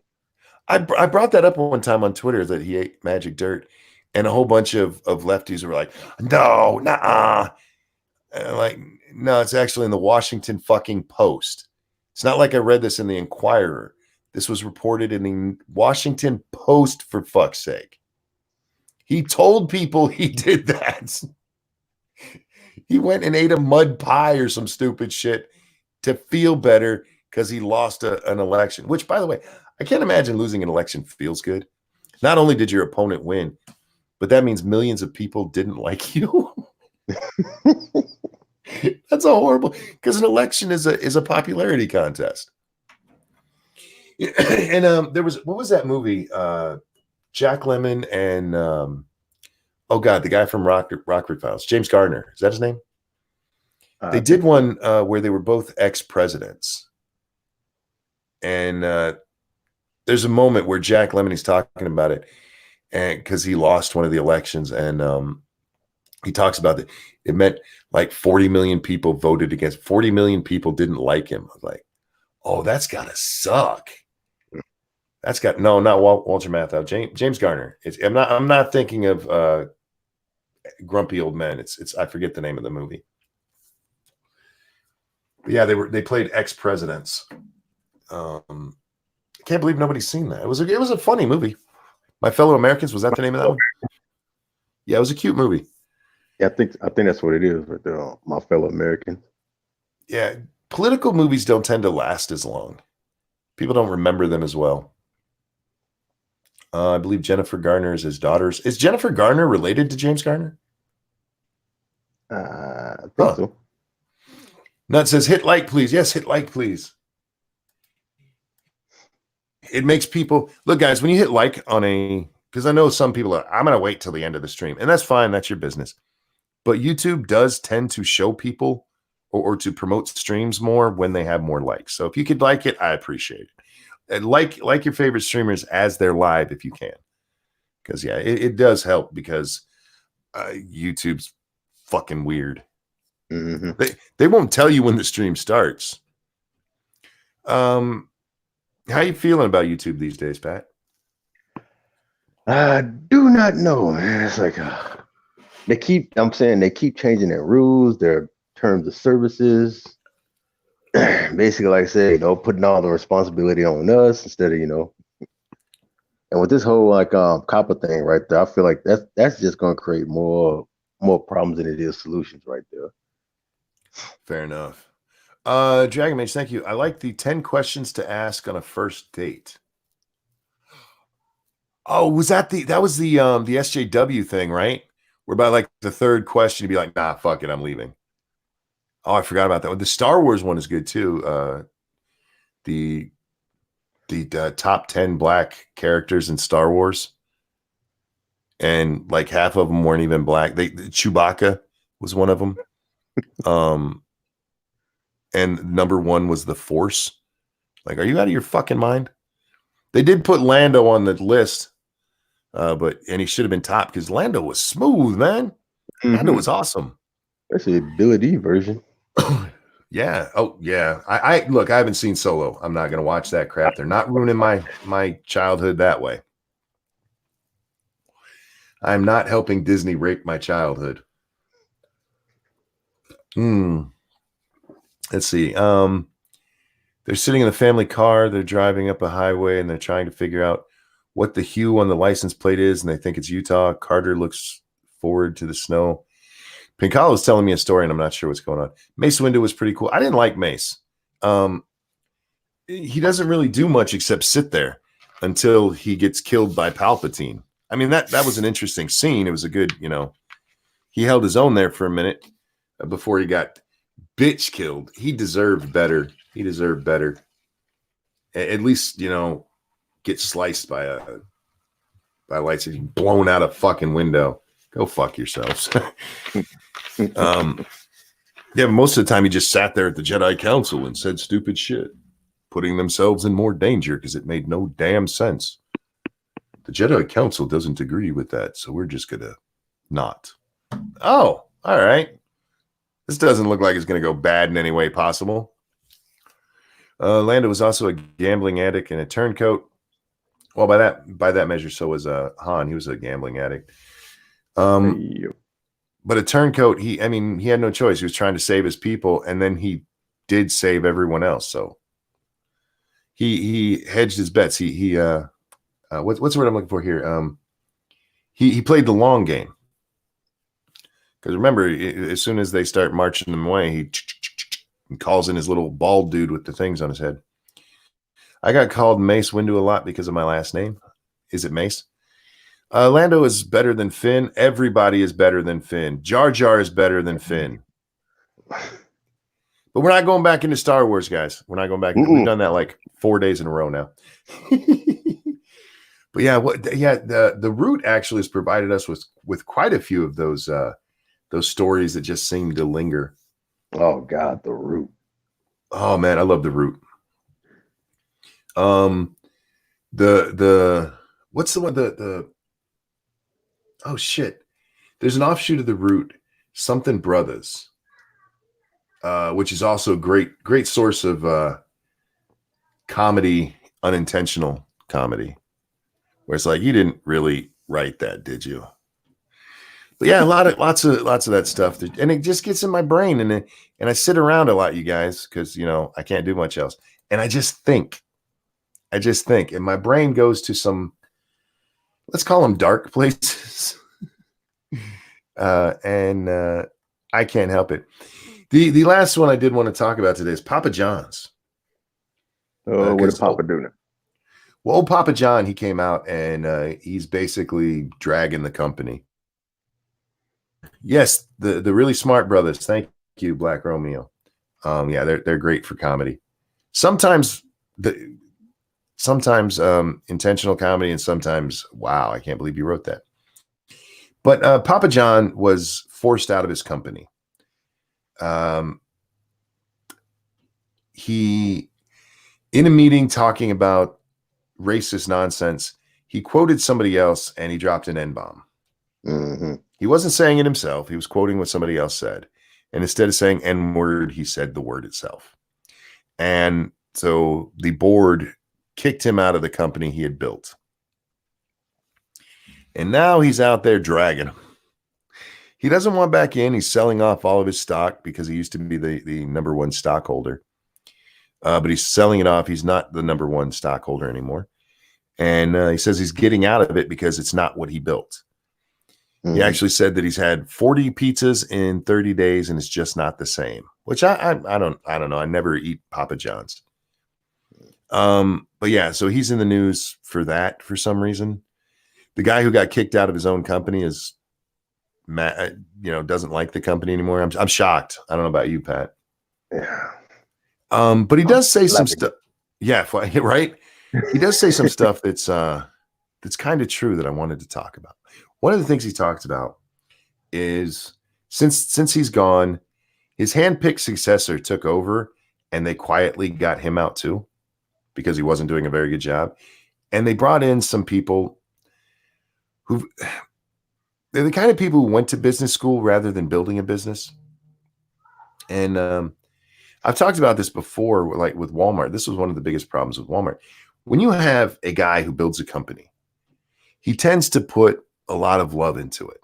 He cares about the company, which also usually means caring about the people who work for you. Sam Walton took care of his people for the most part. There's a lot of people, he was a dick, he was a racist.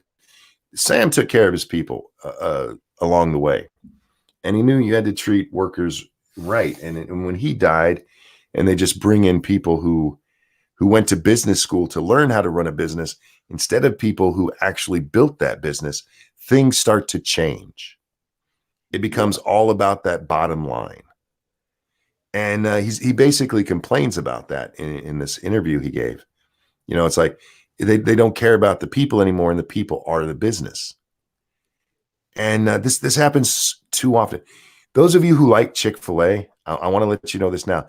The guy who owns it, he's getting old. He's getting old. I don't know if his family is going to run it after he leaves.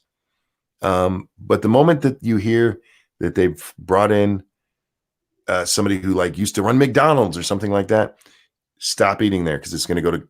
It's going to go to shit. It'll start opening on Sundays, and the chicken will be made out of chicken parts that were left on the floor. Well, it won't be chicken at all. Right. It'll be a chicken-like product. Chicken flavored patties.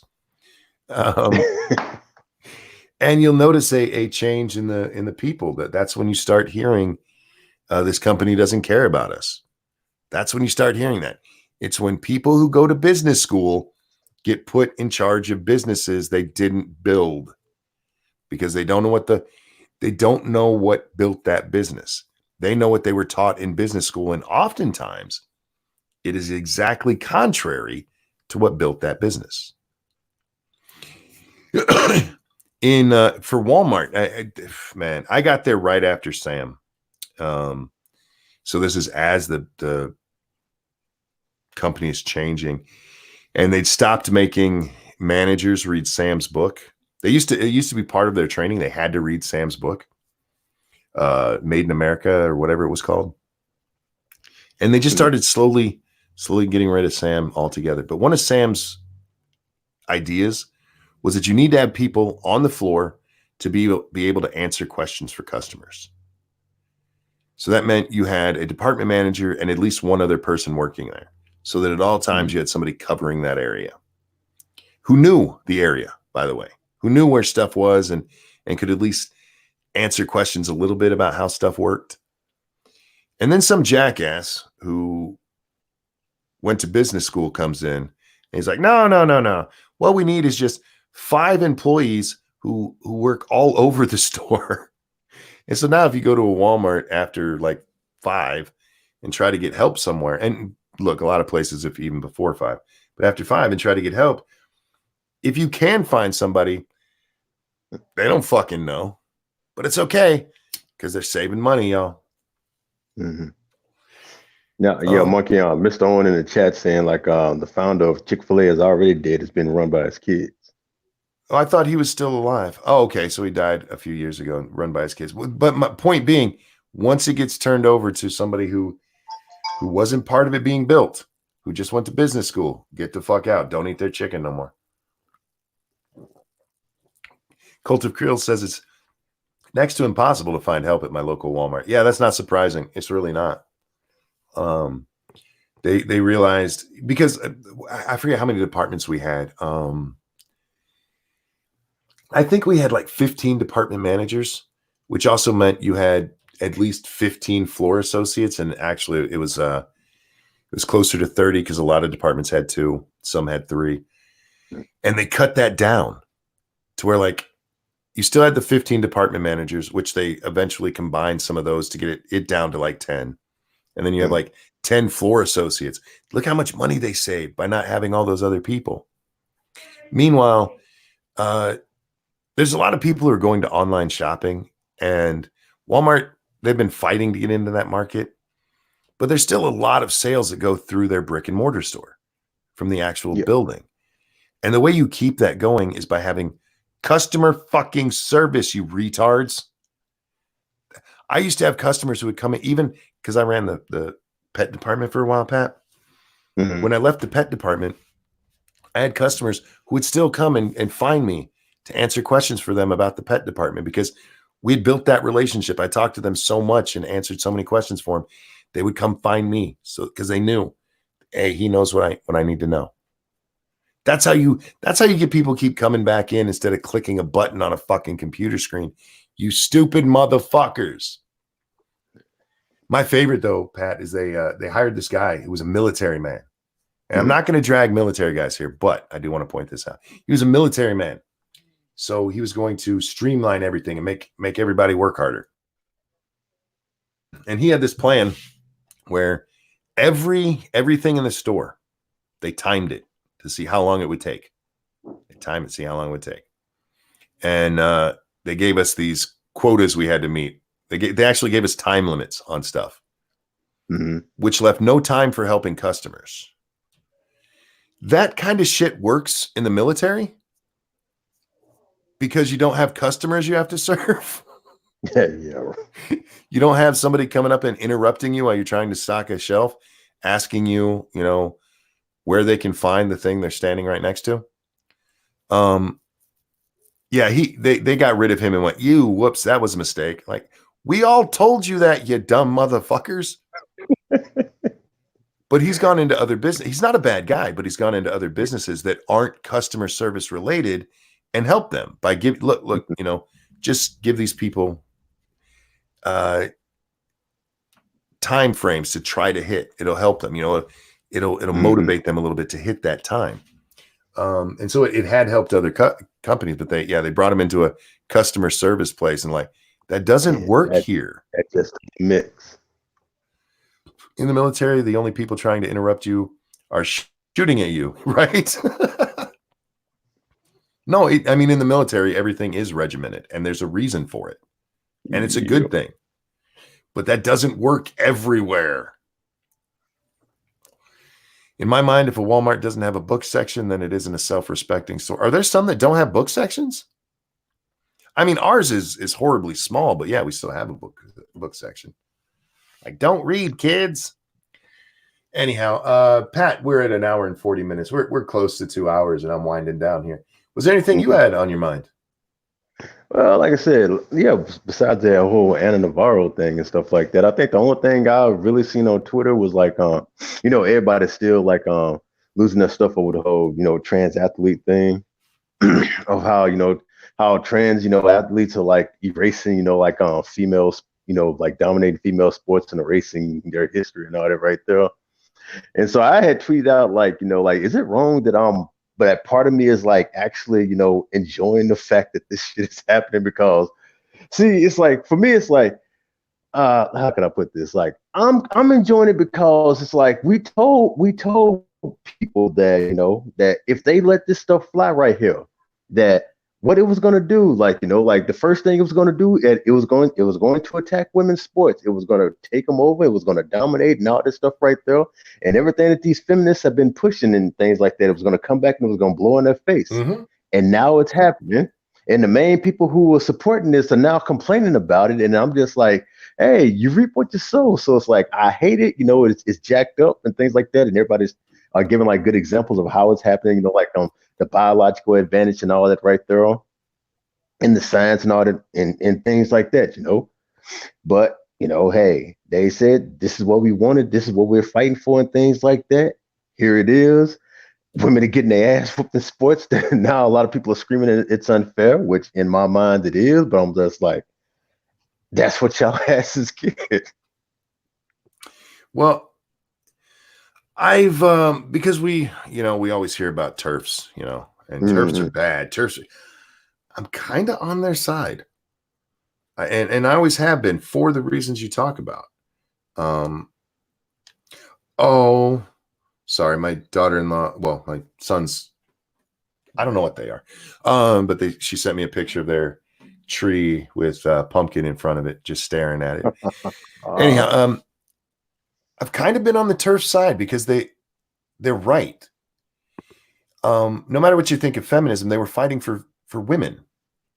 And the trans thing comes in, and there's no place that it's more obvious than when it comes to sports. Women fought for sports in schools and stuff, because they weren't spending money on it. It all went to the men's thing. So they actually fought for that and won the right to have women's sports. And then guy throws on a dress and just goes and beats the shit out of all of them. You're right, Pat. I'm not going to lie. I think it's funny. I think it's wrong, especially when it comes to contact sports, but I think it's funny as fuck. Because you're advancing a notion that makes no goddamn sense. Yeah. It's all based on the idea that men and women are actually the same. I mean, but hey, he's been on hormones for a year, 3 years, or whatever the minimum is for each sport. So he's basically a girl now. No, he's not. No, he's not. Look at the muscle structure, you dumb fuck. But you know what? I think it's funny. Yeah. Part of me does too. It's like, that's what I'm saying. Like, damn, is it wrong that I'm thinking like this? Because I think I saw like a video, like it was like this one. I think it was a girl. I don't think it was actual trans, but it's like in Connecticut because they're fighting. They're fighting for that right there. Like to like exclude like trans from like women's sports and things like that. Because of that, I think they said like in Connecticut right now, like two like trans. I'm using air quotes because you can't see me. I think now that I'm saying they have like destroyed like 15 of like the girls like the sports titles and stuff like that, especially like in track and field and things like that. They have just completely just dominated the women's sports there. And Oh so yeah. a lot of high school girls, they're like trying to fight that now. Yeah, there's the two trans kids in Connecticut, and the girls are like, we don't even want to run because we know who's going to win, and it's not a close race. These trans kids are beating these Just women by blowing like half a length of the field. The one race that I saw, because the one girl had the one that started it all, she posted some picture or some video to I think it was Twitter, and they show the race. It's I think it's either a 40 or 100. By the end of the race, the trans person crosses the finish line, and the closest girl to her is half a track back. Mm-hmm. So like if it was the 100-yard, they're at the 50-yard. I was like, dear Christ, how is this? How are you accepting this shit? Oh, because we have to be inclusive, Pat. Yeah. Gotta be inclusive. Gotta be inclusive. So they know it's unfair. They biologically, scientific and all, they know it's just unfair, but gotta be inclusive. Don't want to be labeled transphobic. And then they'll always pull the shit. Well, Ronda Rousey would beat the shit out of most guys. Like, sure. But put her in the ring with somebody her weight that's a guy who's a trained fighter and see what happens. Yeah, and Ronda Rousey, she's on record saying, because they asked about, like, would she compete with Fallon Fox, and she said no, because Fallon Fox would have an unfair advantage, biological unfair advantage. She said that. Yeah, and Fallon did lose a fight, and they always point to that. She lost a fight, yeah, because she's not good. She's not a good fighter. She lost to a trained fighter. Mm-hmm. She also broke a woman's eye socket in like minutes, which, yes, does happen when guys are fighting each other, but it's not that common. Mm-hmm. And in women's sports, it's like really not common. Men have denser bone than women. It's like, this is an exaggerated example, but like hitting something with a wiffle bat versus hitting them with an actual baseball bat. There's a difference there. Yes, they're both bats, but one's going to hurt a lot more. It's going to do a lot more damage. And Lindsay up there said, not all TERFs are man-hating crazies. I'm sorry, Lindsay. It's scrolled up, so I'm paraphrasing. But a lot of people get the label. I would probably get the label TERF. And it doesn't apply because I'm not a radical feminist. I think when it comes to most women's thing, yeah, trans people should be excluded. They absolutely, yeah. And I know Rhonda said she'd lose to a man, but I think trans people, especially when you're coming to sports and shit, they should be excluded from competing against women. And yeah, what about that? I forget her name. That not professional, but it's still amateur stuff. But that chick who keeps setting all the world records and people questioning her about being a chick, and they're like, "Hey, she's a chick," and like she has balls up inside of her, but she's a chick, you guys. Yeah, she has unusually high testosterone numbers because she has testicles. She's a deformed dude. But hey, no, she's not a cyclist dangerous. She's a runner. I forget her name. And when you look at her, like, I can't think of their name off the top of my head, but I know who you're talking about. Yeah, me too. But that's not who I was thinking about, the runner. But yeah, there's the cyclist as well. But the place where you're really seeing it, and oh, Jake, we'll get to that in just a second. The place where you're really seeing it, and it's really, really fucked up, is in high school. Mm-hmm. You're talking about when these people are going through puberty or right after puberty, and the boys start to bulk, and they get faster and stronger. They're already faster and stronger at birth, but they're getting faster and stronger than the women. And you see these races, man. That when I saw that race, I felt so bad for those girls who had to race against her. And then then I've read the article, and she's talking about, we don't even want to race because we know we have no chance. Mm-hmm. And that's fucked up, man. Now, Where was that? The South Park episode about trans athletes was funny. Oh God, That episode actually, it pissed me off. It pissed me off. Oh, why? Because while they made the joke with the Randy Savage thing, if you watch the end, they still fall back on, we need to go on a case-by-case basis. Fuck you. No, you don't. Men should not be competing against women.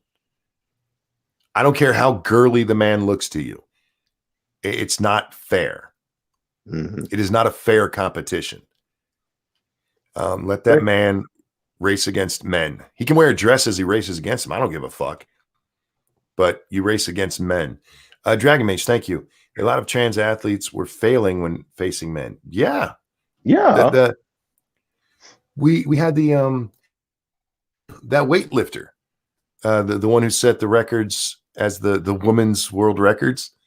Mm-hmm. She had been a male weightlifter and couldn't cut it. And suddenly she was female. Huh. Breaking records. Mm-hmm. Who didn't see that coming? And this is why I agree with Turfs. Somebody asked me that question, like, like what if it was like trans men doing this to men's sport and things like that? I'm like, well, if it was trans men doing this 9 times out of 10, they be trying to get the standards lowered instead of trying to coming in, like dominating stuff like this and that. If it was trans men, they'd be losing. The only time that you've seen it where there was a trans man who was doing, it was a trans boy actually, was in wrestling. And the kid who was supposed to wrestle her for the win at the one meet, he refused to do it. And like, oh, how dare you? He's like, I'm not wrestling a girl. How dare you? Well, there's no win in that case. He either beats a girl or he loses to a girl. I mean, there's nothing wrong with losing to a girl. But I wouldn't wrestle a girl. I don't care if she calls herself Timmy. I'm not wrestling her because my hand's going to hit things that shouldn't be. Yeah. And then you're in trouble for that shit. Mm-hmm. I've wrestled, and I know guys who cheat by grabbing the dude's nuts. Yeah, that is an ugly sport, actually. And I'm not talking WWE. I'm talking, Greco-Roman. Greco-Roman. Yeah, I wouldn't wrestle a girl like that. No way. One, I know I'd go soft on her. Is that wrong? Yeah. She's a girl, man. But no, yeah, you don't see trans women or trans men even coming close to competing with men, especially once you get to amateur sports outside of high school and then pro sports. They can't cut it. Mm-mm. You can say, oh, well, she's been on testosterone for 3 years. Yeah, let's see. Is she as strong as the boys? Nope. Mm. That's why when they say she's been on estrogen for 3 years, that means she's just like a girl. Does it? Does it? Did that change her bone structure? I'm feeling like it didn't. My brothers wrestled in high school and wrestled other boys. I'm the eldest and cannot beat them. Yeah, boys are just stronger. Why is it wrong to say that, Pat? I do not know. It wasn't when I was growing up, but somewhere in this millennia, it just changed.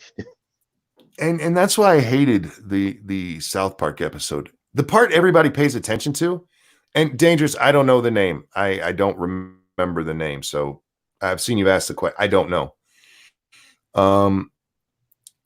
But that episode, the part everybody pays attention to is when Randy Savage, the Randy Savage character first comes up there. And then, of course, where he beats the fuck out of the one chick. Mm-hmm. And yeah, that part's funny and it actually makes the point. But yeah, they finish it by going, we have to take it on a case-by-case basis, of course. No. If you're a boy, you compete against the boys. Sorry. And don't tell me, well, I am a boy. No, you're not. Stop it. Yeah.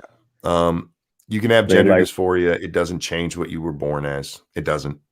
Yeah, and then some sports, like every once in a blue moon, a girl will actually beat the guys, things like that, like the Emily Nash person that we talked about not too long ago in golf. Yeah. Well, that's a different sport. You know, that sport doesn't require like, like real, physicality and things like that. That's mostly like precision and I don't understand why women don't golf from the men's tee. It's not that big of an advantage for women to golf closer up. Not on any course I've ever been on. And I've played a really nice course once. It was so beautiful, Pat. Only time I played golf was on Xbox. Nice. No, I love golfing, but the only reason I ever played this course was because my boss invited me to come join a scramble there. They were short a guy, and he knew I golfed, so he invited me. This is like one of the top 20 golf courses in the country. It's so beautiful. St. Ives. Oh my God, it's so beautiful. But the spacing is no different than a public course, so it's just so much more beautiful. Oh God, Pat, I want to be buried there. That's how pretty this place was. But yeah, I mean, the whole slur turf, I really hate it. Because it has become a slur, and it's a science denying slur. That's what it is. You people out there who, science deniers, if you think that a man somebody who was born a man, spent 30 years of their life as a man, and has taken estrogen for a couple of years, is now a chick, you're just wrong. If you think they're the same muscle mass and the same bone density, you're just wrong. Nope. The same agility, the same reflex, you're wrong. That shit doesn't change. Yeah, you might grow some titties. Your voice will change a little bit, but your muscle mass is still there. Your bone density is still there. Hate facts. That's what Jack would say. Those are hate facts. I guess, like you know what, it's just going to take a lot of this, like continual domination over female sports in order for it to kick in. You know what it's going to take? What up? It's going to take a man killing a woman in a combat sport. That's what it's going to take. And they're lucky it didn't happen with Fallon Fox. Oh yeah, because like I said, besides popping the eye socket, like didn't he crack a woman's skull? Well, that was the one where he cracked the skull. He broke the orbital socket. And that was a savage punch, man. Oh my God. Look, as somebody who loves boxing, I've seen some savage punches, man. I've seen what's that guy who's Wilder? I don't know if you like boxing, Pat, but what is he? He's like 42-0 with 41 knockouts and 1 tie. This dude is savage. His right hand is a fucking jackhammer. And as far as I know, with knockouts to just fucking zombie people, if you guys know what zombieing is, he hasn't broken any of their skulls. Yeah, I mean, it takes an amazing hit on a man to break them that way. On a woman, it's not as bad. I mean, just ask any wife beater. Yeah, any survivor of domestic abuse. Yeah, Fallon didn't break her eye socket. She walked into a door. That's what happened. She fell down the stairs. And I don't understand because, I still follow Shu, and I agree with her on some stuff. I disagree with her on others. And when it comes to the whole turf thing, I disagree with her adamantly. I do not understand how any woman supports men being part of women's spaces. And I do think men and women should have their own spaces. We don't belong together all the time. We don't get along that well. I think it's because, Shu hasn't been in that situation where she has to compete against a guy physically and things like that. Well, it really changed for Shu. We actually saw the change happen. It was after the VidCon that everybody went to 2 years ago now. The one with the infamous garbage Kyrgyzstani flag that they all were behind, and in that one, when she came back, I don't remember how long it was after that, but she made that video where she said if somebody feels a certain way, isn't that enough? I'm like, no. If you're mad at me for something, it was after that meeting. It was, yeah. Mm-hmm. But if you're mad at me for something I didn't do, then your feelings don't matter. Your feelings are wrong. Feelings can be wrong, you guys. Because I've had this argument before with people. My feelings are never wrong. Really? If you're mad at somebody because they stole your keys and it turns out they didn't steal your keys, were your feelings right? I feel like they weren't. I feel like they may have been misplaced. But they could. But there's this notion out there that feelings are enough. Like, no, they're really not. Feelings are not enough. Chuck Liddell broke Jeremy Horn's orbital. MVP shattered Cyborg skull with a knee. Yeah, with a knee. With a knee, like it wasn't with a fucking uppercut. And yeah, you can break somebody's orbital. And I'm surprised it doesn't happen in MMA more, where they get in the ground and pound, man. That is a dangerous thing right there. But that should tell you how hard a man's skull is. Go watch how many ground and pounds are out there where the person doesn't end up with a broken eye socket. I mean, they're getting hit right in the fucking eye and it doesn't break. Right on that side where wood doesn't break because men have denser bones than women do. Now stop calling Shu a tranny. Stop it. She's a chick. Be nice. Gosh. Look, if you want to criticize Shu, there's stuff to criticize her on. Don't pull that shit. God. I don't know. If anything, like I said, I just call Shu. She just looks like a little girl. She does. I mean, I don't know how old she is. That's what she looks like. Yeah, I don't know how old she is. Late 20s by now, I'd guess. I think yeah, by mid-late 20s.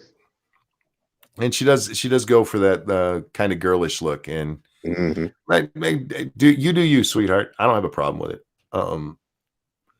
For me, my problem is like her Bernie bro shit. Because oh gosh, really big Bernie bro. Bernie. Shoe on head supports me, so you should. I've Bernie's. Oh God, and and I kind of get it with this generation, Pat, because everything they've been taught is what Bernie's giving them. That you should be protected. Somebody out there is because you grow up so protected. Well, then you get into the real world and it's like, oh, I need somebody to protect me. Mom and dad aren't doing it anymore. I need the government. And I'm not saying that's how she's putting it. This is me. Paraphrasing the thoughts of Bernie Bros. Bernie's a fucking dirty commie. And don't give me, there's people who get mad at me for that, Pat. Like, he's not a commie. Yes, he is. He's a commie. He can call himself a fucking social democrat all he likes to. This is a man who took his fucking honeymoon in Soviet Russia. Not modern day Russia, Soviet Russia. I'm sure he's not a communist at all. Yeah, he went over there because he's a social democrat. Kiss my ass. There may be a difference between the rhetoric that I'm telling you and what I actually believe, because I know people would call me a dirty commie. Because he is a dirty fucking commie. You are. Anyhow. Yeah, so I disagree with her on that. And of course, the trans thing, we have different opinions on that. But I don't hate Shoe on Head like a lot of people do. Oh my God. I saw her the other day, man. People were all up in her, not her ass. This is the funny part. People don't necessarily always get mad at her. They get mad at her friends for liking her. It's such a weird phenomenon that happens on YouTube. There's I don't even know what her video was about because I haven't seen it yet. Somebody told me, but there was a brainlet video she did recently. And I love her brainlet channel. This is where she actually gives you more of just her thoughts, where Shoe on Head is still more of dragging dumbass SJWs. So you get more of her thoughts, more of what she believes politically. And it's a good channel. It is. I like it. But she made some video that was, I believe, critical of other Democrats. And there were people on Twitter who lost their shit, not with her, but going after other people for liking her because, see, she's not really one of the good ones. It's like, wow. One day I want to be famous enough on YouTube that people hate the people who like me. Like, I want that life, but I also am like, do I want that life? Do I want that life? I mean, I've already had it in a small manner. I've had people who've done that to me with Sinatra. Like, how can you like Sinatra? I'm like, because he's funny. He's a good kid. Go fuck yourself. It's none of your fucking business who I like, dickhead. I like Shu and Skeptic. I don't see why people hate, but I'm also not going to defend her. You do you. Look, Skeptic has made some problems for himself with some of the videos he made, and he's admitted it. In fairness, he's admitted a lot of it, where he's rushed in when he didn't do enough research, and he gets a lot of shit for those, deservedly so. Especially on some of them where it was really easy. He also had that whole I'm the original bullshit, which he got a lot of very deserved hatred for. Yeah, like anybody in the suit was just a knockoff of him. Well, yeah, everybody was a knockoff of him. A Skeptic clone, remember? And it was to the point where it seemed like, and there's no, I can't prove this, but it just seemed like him and Shu were actually actively out there looking for people who might be cloning him. And then there'd be, oh, look, another Skeptic clone. Like, Jesus, fuck. Oh, look, found another one. And then Logic dropped his video. Oh my God. Oh my God. It was an ass spanking, man. He had Skeptic come over to him. He bent him over his knee and just smacked his ass hard. It was a thing of beauty. And you know what? Skeptic come out and said, you know what? You're right. You're right. Yeah. And good on him for doing that. I'm not a big fan of Armored Skeptic. I don't know why. I think it's because he still does quite a bit of the atheist stuff, and I don't care about that shit. I don't hate the guy like a lot of people do. There's a lot of people out there who absolutely hate Armored Skeptic. I'm like, okay, all right. There's people out there who just absolutely hate June. I'm like, y'all need some you need some Valium. You need some Xanax, motherfucker. I look at you like I look at my kids. I'm like, I love you dearly, but you a damn brat sometimes. Yeah. And then the other thing that was with them too is they took their public displays of affection a little strong there for a while. A little strong. And you guys do you, but I mean, there's reasons people don't like them, and I can understand being annoyed at those things and stuff, but I've never seen them do anything that I hate. Now, there was also the Candid thing, which I never had as big a problem with that as everybody else did, except for when it got to how Candid went after harmful opinions. Now, I don't know what happened behind the scenes. I don't know what happened. But we do know Candid wanted to go after harmful opinions. And I don't know if they expressed that to their creators or the creators that they paid. But June and Greg did make a video defending Candid after all the shit came out. To me, the whole Candid thing, because you know what it blew up over? It blew up over harmful opinions not really liking the back end of it, which is fine. I mean, there were questions to be had, but if people didn't have a problem with it, there you go. You got paid. You promoted something that you liked. Who cares? Let them be upset by it. And I agree with a lot of what Harmful said, because Candid was basically being used to train an AI, the kind of shit that now censors us. So I get that. I do. But again, if you were somebody like, look, I don't care, then good, you got paid. Harmful seemed to be a little zealous on that point to me. But what Candid did in response to him was garbage. Holy fuck. Doxed his fucking mom. Ooh. Like, the fuck? So, I mean, there's that too. There's all kinds of reasons. I mean, they've been around for a while. So pick the reason that people hate them. I just don't. I don't hate them. I don't watch Skeptic much. I enjoy June's content. Very, very rarely we may have an interaction on Twitter. And occasionally she watches the show. Hi, June, if you're out there. One of the coolest things I ever saw June do, though, was I forget what it was. She said something or made a video or something, and I immediately made a stream about it that we came on and did.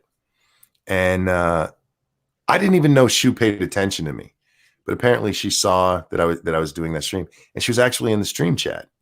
Yeah, I remember that story. Yeah, and she listened to what we said about her, and she didn't get mad about it. Yeah, she's just like, I understand what you guys are saying. Yeah, all right, that's a valid opinion. And like, yeah, you tried to get her to come on, but she was saying like she was busy or something like that. So I offered her the chance. Like, look, if you want to come defend yourself, that's because I'll do that. If you want to come defend yourself when I'm talking about you, I'll give you the chance. I don't care. But yeah, she was really cool about it. She didn't get all pissed off. And that's rare on YouTube, man. Somebody criticizing you and you just go listen and like, all right, yeah, that's kind of, I see your point. But anyway, I've been rambling on a lot about this. But yeah, look, guys, there's a lot of people out there that get hate that to me is just like, I don't understand it. I just don't. I get like Onision getting hate. I fucking understand that all day. Because that's a dirty little scumbag. God, man, that dude just and so I understand that. Other people that have had it before, I mean, like the classic example, Daddy of Five. I understand people hating them all day long, but like I hate Sargon. Okay, is it his opinion? Is I don't hate Sargon. I don't watch. I mean, occasionally somebody will tell me about one of his videos, so I'll go check it out. But I'm not like a super fan. I'm indifferent, I guess is what I am to Sargon. You know, I hate Sofane. I like Sofane. Me and him are friends. I hate his political opinions. Yeah, we just butt heads, political wise and shit. Yeah, he's still a good guy. But you get these people that take everything so personal, and I'm just not that guy. I don't take everything personal, so maybe that's why I don't get as mad as a lot of people do. I think some people just hate, like especially like if it's like really really popular people, because it's like it's the most popular thing to do, and if you tell somebody who's very popular you hate them, like especially like online 9 times out of 10, you're gonna get retweeted and told about yourself, and hey, I got this person's attention. Oh yeah, and especially if you get them to block you, and then it's like that badge of honor. I've been blocked by Shu. Like, okay. I don't generally talk about who I get blocked by because I get blocked all the time these days. I get blocked all the fucking time. But like today, Rasmussen blocking me, I was like, really? Really? It's kind of fucked up. I wasn't even that mean. I done been blocked by people, and I'm just like, who the fuck is this? I just suggested they might be racist because it kind of looked like they were. But yeah, I don't take that shit personal. So anyway, Pat, I do need to wrap this up. I don't know what time the kids are going to get here. So I got to figure out what's going on for dinner. Plus I'm about to get out here and I'm going to join them, the Dallas fan right here. We're going to talk about this. We're going to talk about this game right here that, Dallas lost to New England and shit like that. And I know I could just know how they feel, because a lot of them in here, just like me, they're huge Cowboy fans. They hated that shit. Are you a Cowboys fan? Yes, I am. I'm a Cowboys and I'm a Sooners fan. Did you grow up in Dallas or in Texas? I grew up in Southeast Oklahoma. I moved to Texas soon as I got out of the military. Well, if growing up in Oklahoma, that's close enough to being a Dallas fan. Like if you grow up in Virginia, you're a Redskins fan because that's, the closest team. That's the closest team. Yeah. Yeah. At least you guys have rings, man. I was so glad the Chargers had a week off so they didn't lose. They're so bad. But then again, I watched the highlights of the Raiders game. It's like, Yeah. God, At least they're not the Dolphins. Oh, the man. Browns.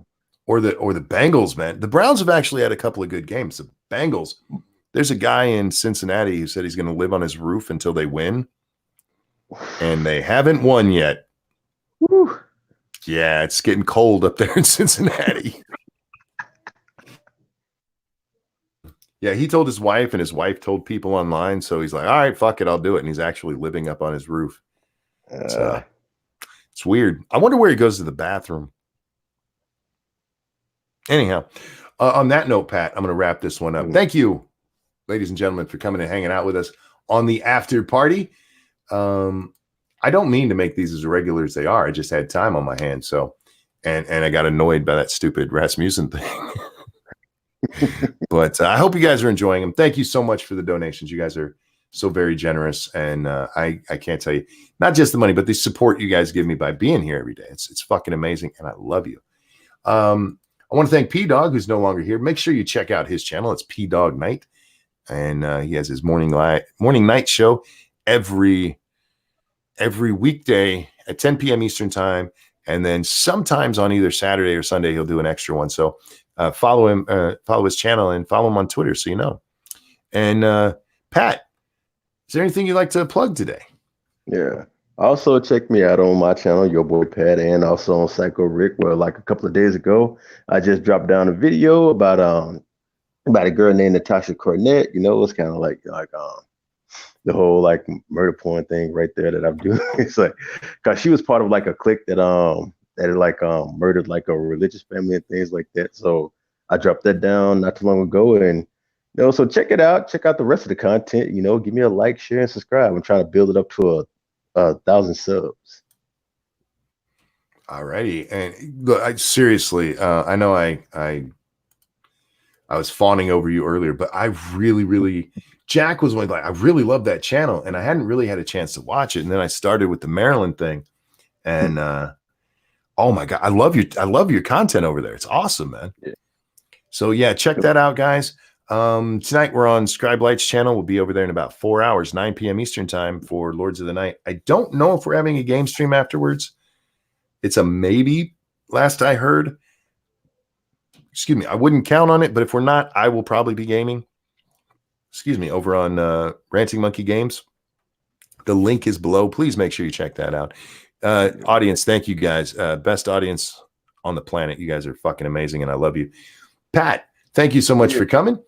P-Dog, thank you, and I hope you're having a great time where you are. Everybody, have a wonderful rest of your day, and we'll see you next time.